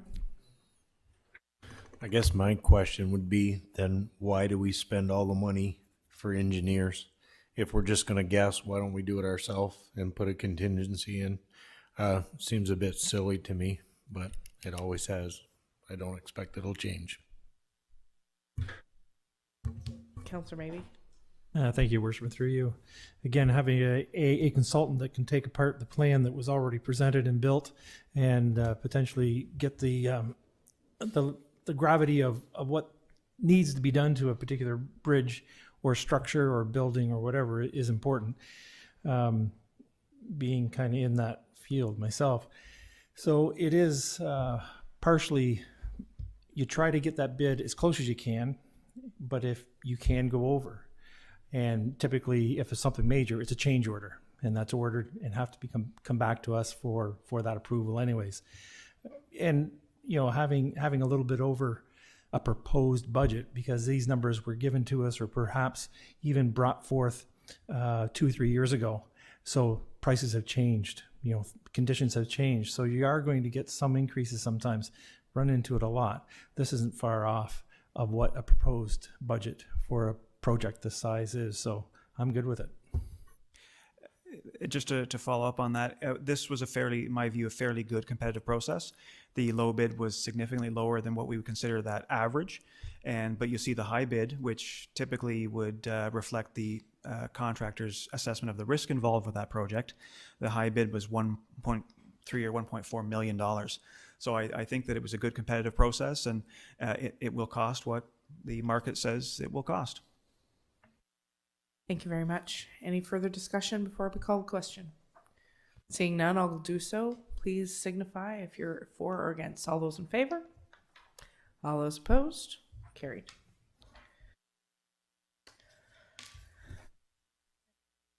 Next motion on the floor, moved by Councillor Olkey, seconded by Deputy Mayor Lackey, that the Committee of the Whole recommends that Council award tender OPS 2020-007 to NovaQuip Lifting Systems, Inc. in the amount of $49,980 plus net HST of $879.65 for a total of $50,859.65, whose specified product best matches the township's requirements.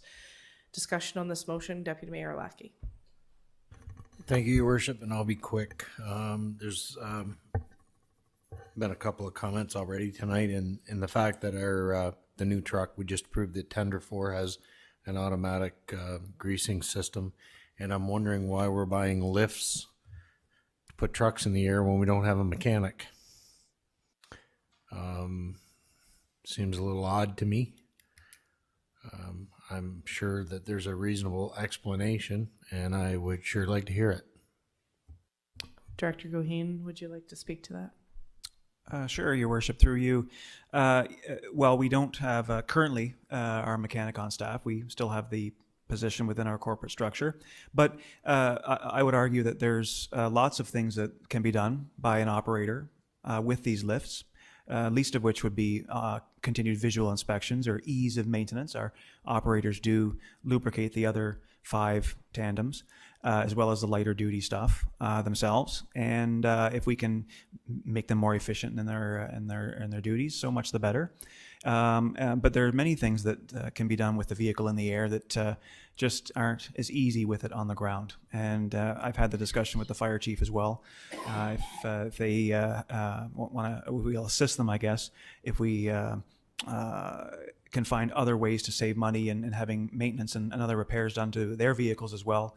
It makes it easier to have the ability to lift these trucks in-house, whether it's to repair them with our staff mechanic, or any other technician that we happen to be able to bring in, or just in terms of our own operators being able to lift these vehicles and take a good look underneath, or apply the rust proofing in the spring and those sorts of things. Councillor Gorell, then Councillor Maybe, then Councillor Fody. Thank you, and through your worship, does our fire service utilize these lifts in any way, or is it just strictly the maintenance crews and road crews? Thank you. I've had, through your worship, Councillor Gorell, I've had discussions with the fire chief, and if these lifts work well with our tandem vehicles, they work really well with the fire trucks because of the low skirting on them, the containers in the boxes and all that sort of thing. So the fire chief had indicated that there would be a desire to have them used with the fire fleet as well. Again, however, whatever technician we were able to use would certainly, we feel, there'd be an economy of scale there to have things done in-house here with, again, the ability to lift them in the air. Councillor Maybe and Councillor Fody, sorry. Thank you, Your Worship, and through you to the operations manager, Adam.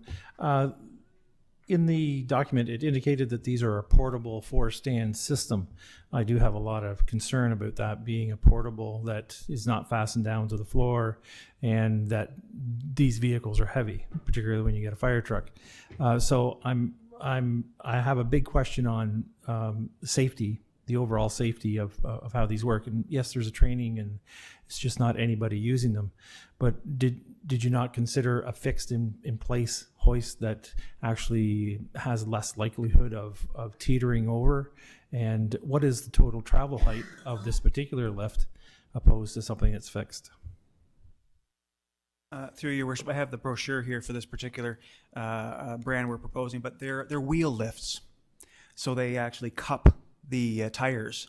So they're not an automotive type lift with the arms that swing out. So, and I've spoken again at Good Roads with a number of my colleagues in the fleet management field, and their staff love them because they are easy to use. They are safe.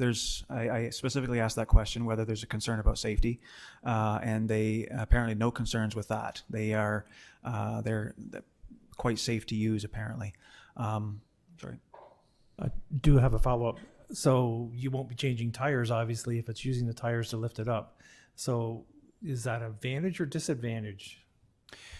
Tires can be changed with a jack on the ground. It's a little bit different. Having the ability to lift these vehicles so you can walk underneath and inspect them is really the key here. Or, again, repair starters, or again, just change filters and oil in them. It just makes things a little easier to have them in the air.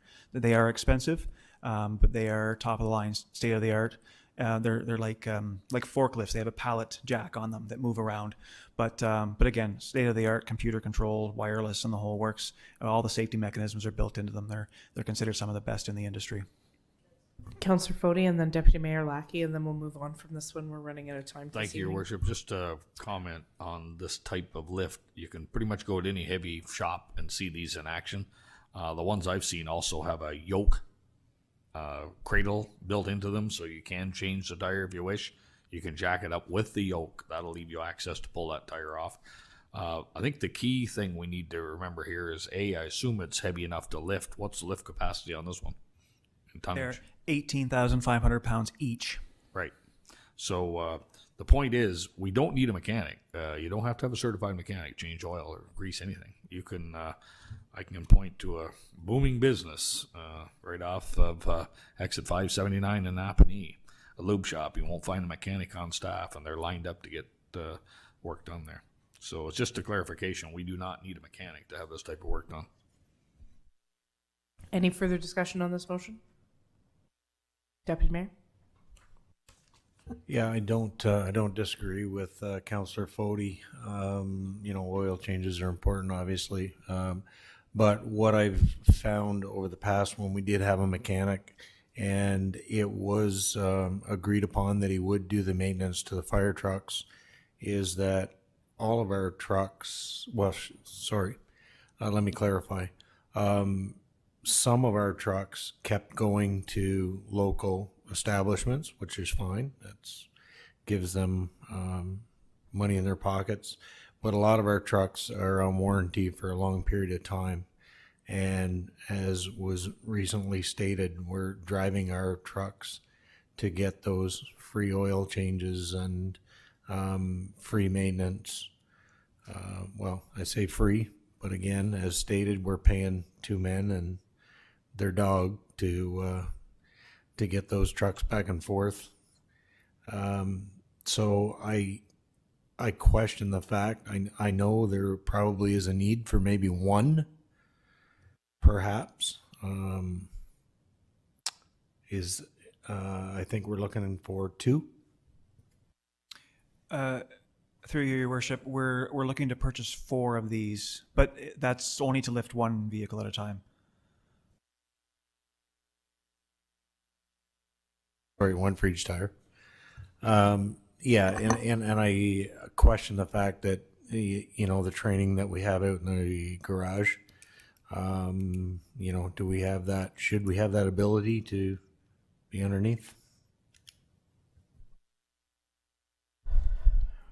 Further discussion on this?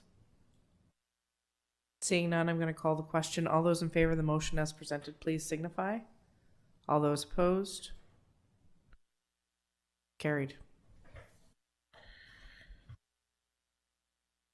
Okay.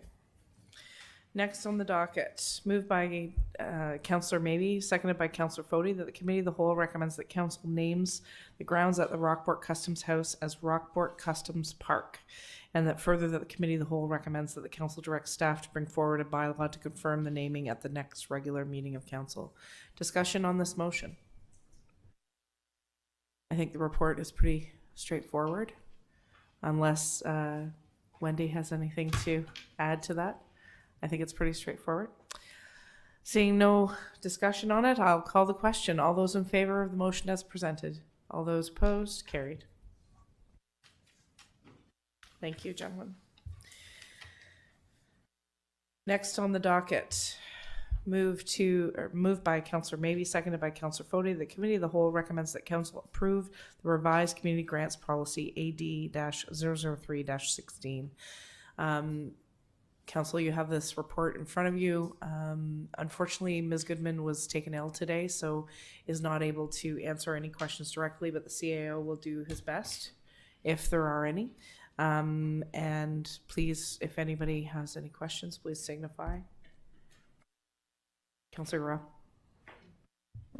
I didn't read through every word, through you, Your Worship. I didn't read through every word of this supposed revised community grants, but I have in front of me the revised date as of February 11th, 2019. In other words, last year, one of our very first.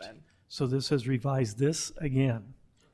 Okay, there are a couple of points about the community grants and the community engagement that I, as a counselor, was a little confused about, and I would like that clarified and made clear to this council. Community engagement and the budget last year was bumped up to $19,000. Communities came in front of council and made presentations. It turns out that those presentations, by and large, went by the side of the road. Community grants program, as we know, we increased to $125,000 in the budget. And for my own self, there was confusion between community engagement and community grants.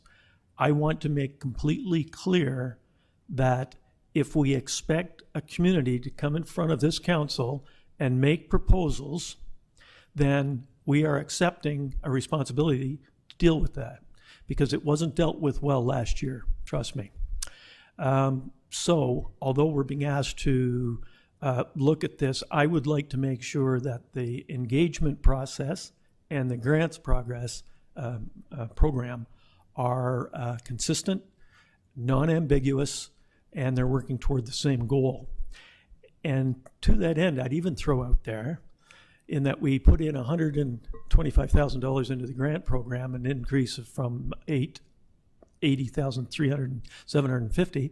The fact is, we could also say something like 20% of that money should go to our settlement areas or something of that nature. It doesn't have to go to something out of Gananoque, nothing wrong with Gananoque. But there are a few things I would like to touch on, and I would like to speak maybe to Kim to make sure that that is in place. And just final statement, the community engagement was about that community money, $2,000 for insurance and admin costs. And as I said, the communities were asked to make presentations. Well, that turned out to me to be a bit of a waste of time. And I didn't understand why. And I just found that out about 3 weeks ago. Thank you very much. So are you looking to have this deferred until Ms. Goodman can come back? Or you want the CAO to take a stab at it? Okay, CAO. Thank you, Your Worship. I'd suggest through you, Your Worship, that this policy be considered on its own and go forward, and that with council direction, I can ask Ms. Goodman to speak with Councillor Grell and bring forward a report on the community engagement process, which can stand separate from this, but taking into consideration you want some consistency. So further comments on the policy as it's presented as the report that was attached to the agenda package. And I will apologize on behalf of council, and I'll say that, and even I know that was a very difficult, we made a migration for Microsoft Office in the past week and a half, and it's screwed up our council laptops. So if we seem a bit discombobulated at this particular meeting, it's because we've been scrambling to try to get up to speed. So thank you for the staff being patient with us, and the public as well. Any further questions, Councillor Groh? Again, through you, Your Worship, someone kindly put in here, the proposed amendments include the following. So the amendments, I don't quite understand. Number one, clarification examples of operating costs. I take it that's for the people applying. Number two, removal total grant allocation made available annually to limit policy revisions to account for variations in this allotment. What does that mean? Which page are you on? That'd be page 1 of 2. I mean, I thought we had agreed that we put forth $125,000 into that grant program, split into 2 intakes. Madam Treasurer, you have something to add? I apologize. Through your worship, I think on your second point anyway, that the point was to try to remove the dollar figure from the report so that if council chooses at the annual budget process to change that amount, we don't actually have to update the policy every time. The policy kind of stands alone. Council can direct how much, and then we don't have to update the policy to account for that. The CAO can speak to number 1. Thank you, Worship, and through you. And by the way, there is a typo. It should say removal of the total grant allocation that was in the policy, but it's exactly as the treasurer explained. And with regard to number 1, we've in the last policy revision, we did add that groups could ask for certain operating costs, and this policy provides some examples for the guidance of groups. Okay, so the motion is that the committee of the whole recommends that council approve the revised community grants policy. So that's what we're voting on at this point with the attached report. And I think I'll call the question on that as it's been discussed, unless there's further questions.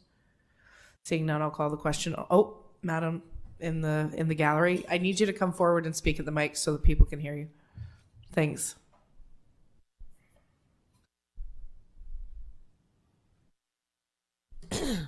Just for my clarification, on page 6, work of the municipal property, just about everything that RDG submits, if you're doing away with submitting from villages and now they're to come to the grants, this would preclude. The work that we've done, the flower beds, everything we do is on municipal property. So we couldn't apply for a grant because it's on municipal property. If I might clarify, I think, Wendy, are you, that's that ambiguity between community engagement and that certain monies were not forwarded in 2019. But that's separate. I I think I've been advised by Kim that there will be no more municipal villages coming forward, that they would go to the grants committee. Yeah. So it's supposed And to when I read streamline this to come to the grants committee, if we were doing work, a stone wall or flower beds, or we wanted to have funding to do something, just about everything we do is on municipal property. So the other's been discontinued and we disqualified for this. Unless I'm not getting it. 100% right. So that needs to the treasurer, Madam Treasurer.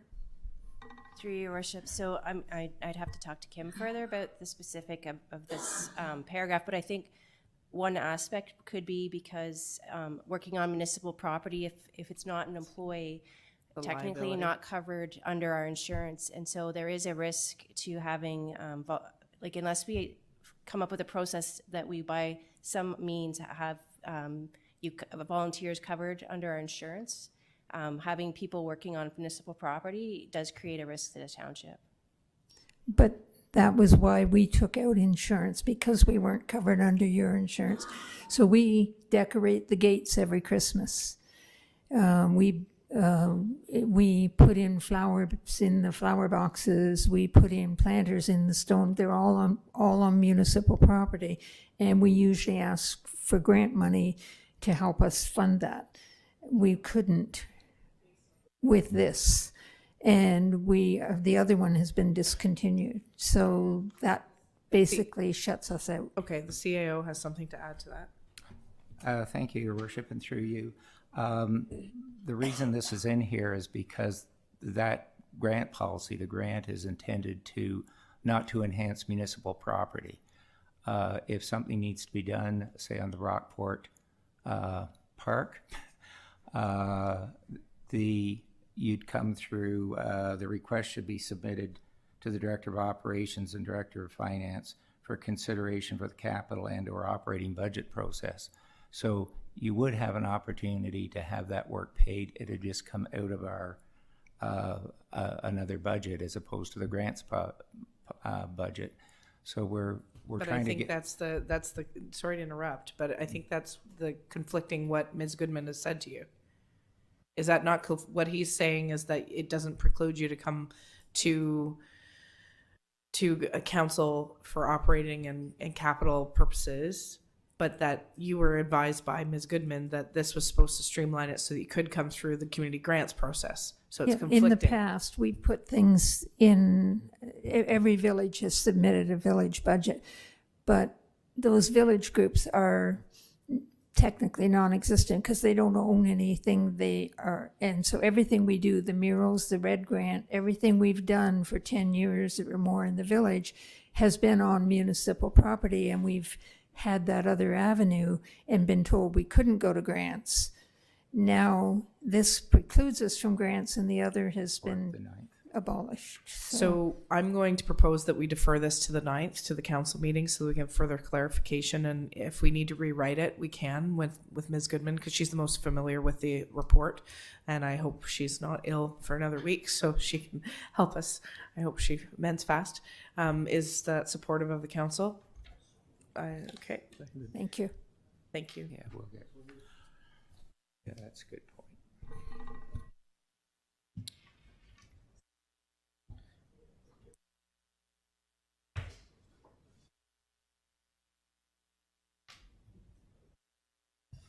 Seconder for that? Yes. Okay.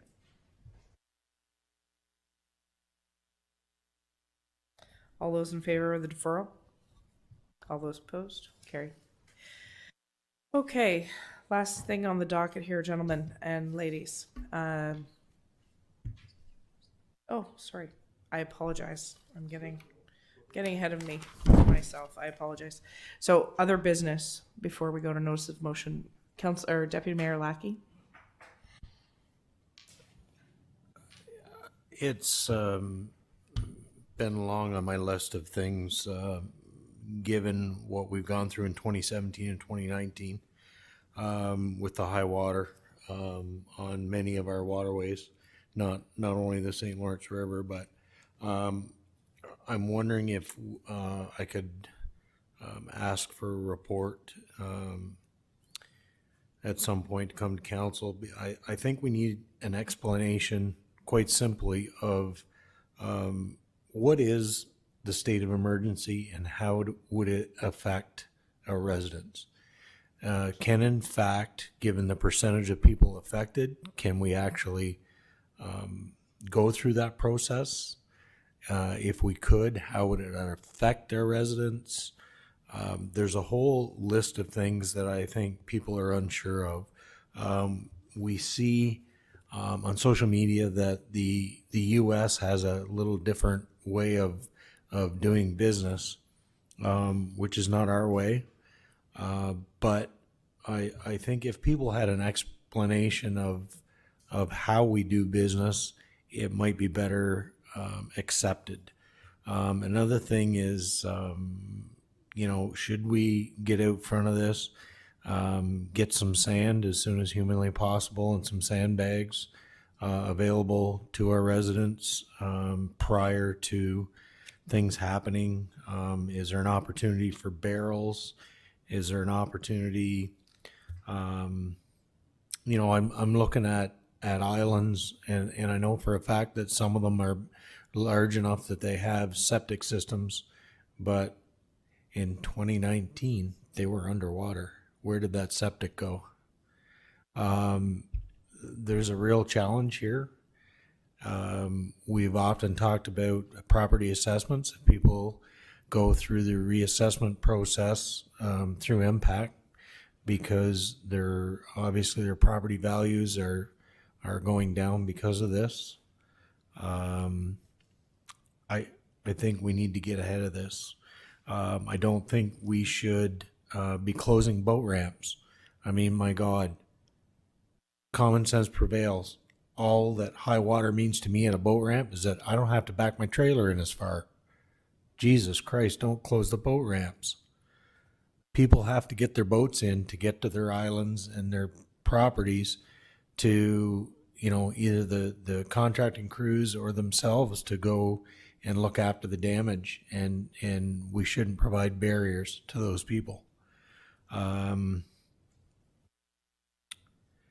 There's building permit fees. I know I should have taken the opportunity to approach Cataraqui Conservation, but when it comes to and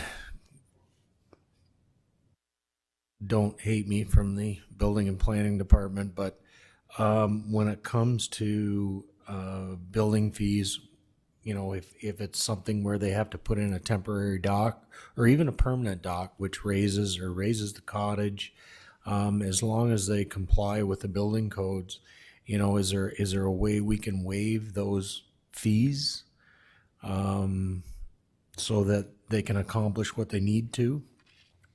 The other thing is the Thousand Islands Association has approached us for money for shoal markers, which is for the safety of our our riparian residents. And what's to say that we couldn't provide that, and on those markers we simply put a no wake sticker on them, on those shoal markers. It's not, they're not going to last forever. Those markers come out every year. They can be scraped off should circumstances change. And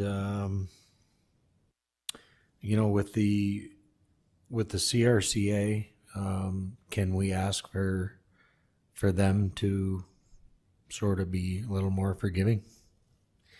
And I think from there, that's it for me. I know Brock wants to say something, so. Any other business?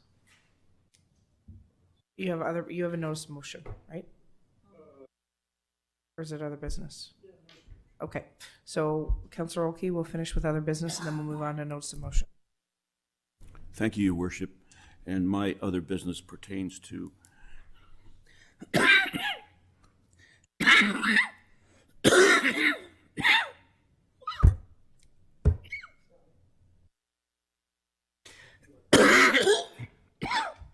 I'm sorry. We'll give you a minute there. Mostly about roads. One item about Wiltsey Creek. I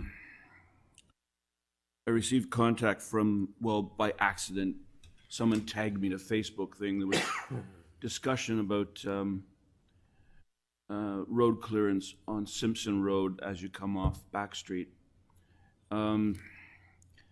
The situation was in the bad snowstorms before and the drifting. At the south end of Simpson Road, a gentleman's wife became stuck in a snowdrift, a 4-foot snowdrift, and 5 other residents had the same experience. And the complaint is that this is as of Saturday last at 9:24 a.m. For 2 days, I quote, "For 2 days the road was never cleared or assessed by anyone. We've not seen anyone patrolling our area for dangerous conditions such as we had for 2 days." That's the complaint I got from the resident. I'll just leave that there. I imagine Mr. Goheen will respond to it. Another part to the road issue is a gentleman contacted me and made the observation about Russell Road, asked when it might be paved, and I think... Paved. Sorry, I'm I not think laughing. But Councillor Fody might have something to say about Russell Road, as we did discuss it. And the third point, if I can remember it from all that coughing, was there was back and forth with this Wiltsey Creek group, whom I do support. One point they were trying to get us to take over control of it, but I pointed out waterways are not the responsibility of the township. Someone tried to tell me that, the Smith Bolger drain was actually a waterway. I said, no, it's not. It's a drain. And then there were issues about, what about the silt traps? I don't have an answer for that. Again, I defer to Mr. Goheen. And then there was wonder if an engineering firm had not done a depth analysis I have no idea. But something, again, for Mr. Goheen, and I regret piling that all on your desk. Mr. but there you Goheen, go. rather than start a discussion about this, we'll just leave that as far as reporting issues. I think that if we get down into the weeds, we've got an in-camera session that we still have to go through. So, not that it's not important, but Said I'd raise it, I did. there you go. Thank you. So notice of motion or other business? Okay, Councillor Maybe. Thank you, Madam Mayor. Just a couple of quick ones. Great sound system. I'm glad that the system's in place. It seems to be a lot better, number one. Two, I had somebody call who tried to contact you, but your phone goes to a number system. It's supposed to be forwarded to the clerk. Okay, so they were concerned that they couldn't get hold of you Maybe for it some was reason. the day they were doing the repairs. And the other thing was somebody called me about the outdoor rink here in Lansdowne and why it's not maintained and why Public Works don't do it and why somebody doesn't do it. But I don't know, the fire chief's not here, so I would have asked him whether a training session out there to keep flooding it during the winter would be appropriate. So that's all I have for now. Councillor Fody. Thank you, Your Worship.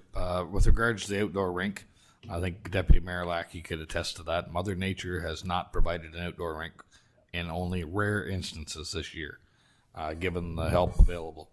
It would be nice to address that another year. As for paving Russell Road, I'd be thrilled to see a grader on Russell Road. I went home that way today about 4:35 at approximately 5 to 10 mile an hour. Any faster than that, and I wouldn't be here at the meeting. Russell Road has a lot more issues than pavement. We could start with ditching, and it goes on and on and on. I was going to comment, and Councillor maybe did that as well. The sound system is great amongst ourselves. We can tell the difference here tonight. I don't know if anybody at home notices any difference, but there's a huge difference here. So whoever implemented this system, thank you. Any other business? Seeing none, I'll go to the notice of motion. Councillor Gorell. Thank you, and through your worship, basically, I would like to introduce a notice of motion for next week, requesting a letter to Minister Garneau to support or to have an interim order requesting that the speed limit 30 meters from shore, as outlined in the vessel operating restrictive regulations of the Canadian Shipping Act, be extended to perhaps 100 meters. That would be 300 feet from shore, and it's done on a interim order, and it's done for a specific area, the Thousand Islands, however we choose to define that. Reason being that we had a report from Dennis Roberts on the speed limits to limit wake damage during high water. So this interim order would be during high water. I would like to have the communities near us and the municipalities support it if they wish. And one of the reasons for going directly to Mr. Garneau is because we had passed through Mr. Roberts' report, which was to redo the channel speeds.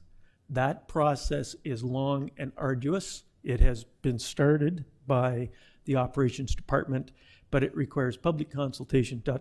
There is not a hope that this would be passed this year. So something that could be done quicker, in my opinion, and I'm open to discussion, would be asking for an extension of the 30 meter from shore, which already exists, number 7 in the VORR. There you go. Thank you. Thank you, Councillor Gorell. Any other notices of motion? Councillor or Deputy Mayor Lackey. When that comes to, I would be glad to second that. Thank you very much. May I just ask one question in that Wendy's still in the audience? Wendy, would that be, do you think that the 300 foot, in other words, increasing that 100 feet to 300 feet, would that be, I know you have a lot of wave problems down your way, would that be useful to someone in your position? So Thank you. Ms. Merkel is indicating yes. Okay. Thank you. So we will take that into serious consideration, and I can't imagine that that won't go through here next week. So we'll get that off to the minister. We sent the similar letter last year, but it didn't have any traction. Maybe after another year, this hopefully he'll take it a bit more seriously. And what you're proposing is a bit more specific than what we had asked for. We had asked for no wake zone, so this would be very specific to be enforced. So. Next, Councillor Maybe. Thank you, Madam Mayor. I do have a notice of motion, but I'll consult with the clerk and have it prepared that way. Okay, thank you. Any further notices of motion? Seeing none, I'll make my mayor's update very quick. Mayor's chat has been rescheduled to March the 11th at the Sealy's Bay Hall from 10 in the morning till noon. We had to reschedule due to the blizzard last Thursday. Our hope is that people can come out, ask the questions. We're having a bit of a chat in regards to community improvement plans and some other things along with Ms. Goodman. So we look forward to seeing people out there. I didn't indicate earlier tonight, but you'll notice our Councillor Jameson is absent, and he will be absent here for about a month or so. So if any constituents are looking for him or looking to access, the clerk has can get messages to him as well. His email, he will be checking his email, and I will assume he'll be back here hopefully in April. We attended OGRA, both Councillor Jameson and myself, along with two staff members, the Director Goheen and Road Supervisor James Tuck. Always a very informative conference, and I learned probably less about roads at this particular conference, but more about some asset management, as well as broadband, which was one of the main discussions, as well as risk management. So risk management seems to have taken a high priority within this municipality as every other municipality, but there was a number of presentations that drove that home at this particular conference. So I'm definitely glad that we went. Just want to also make note that county, we did pass a budget which decreased the overall tax rate by 0.33%. Which will feed into our tax rate not going up as much. So the effective tax rate won't be as high. The International Women's Day event that's being held down at the Ivy, I've been asked to be one of the panelists, which I'm very humbled to be so. And quite a panel, to be honest, the number of people that have been that are coming, and there's still a few more tickets left, but it is almost sold out. So if anybody's looking, please contact the Thousand Isles Chamber. I've personally sponsored myself a couple girls from the high school to come and be part of that Women's Day, because it's really important to get young people involved at a young age and spark that interest. So the date is March the 6th. It's this Friday at 11 at the Ivy. So I believe there's a few tickets left, and Amy Kirkland at the Thousand Islands Gananoque Chamber of Commerce would be happy to take your requests. And that's it for today. I'll just keep it brief because we still have an in-camera meeting that we need to finalize before we close this meeting. Anything else before that I'm forgetting in the mayor's update? Seeing none.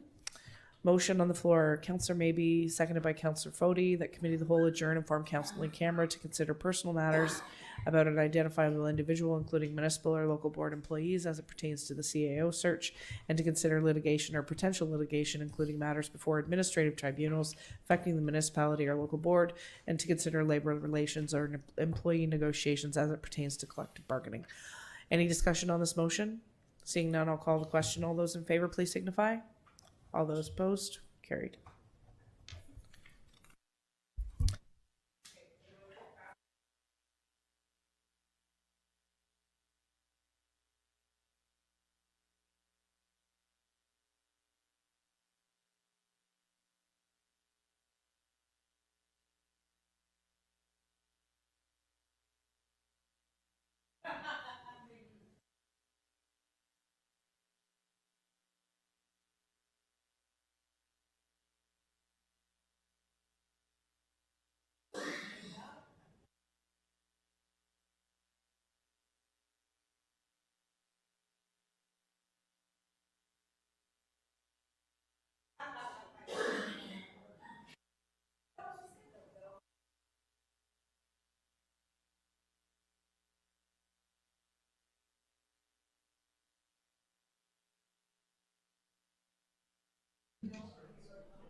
So we're out of in camera, and I'm just going to report out quickly.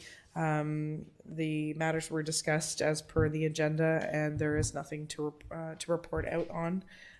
We were just updated rather than giving direction to staff. And so the next item on the agenda is moved by Councillor Foti, seconded by Councillor Maybe, that the Committee of the Whole adjourn. Non-debatable motion. All those in favor, please signify. All those opposed, carried. Thank you, gentlemen and ma'am.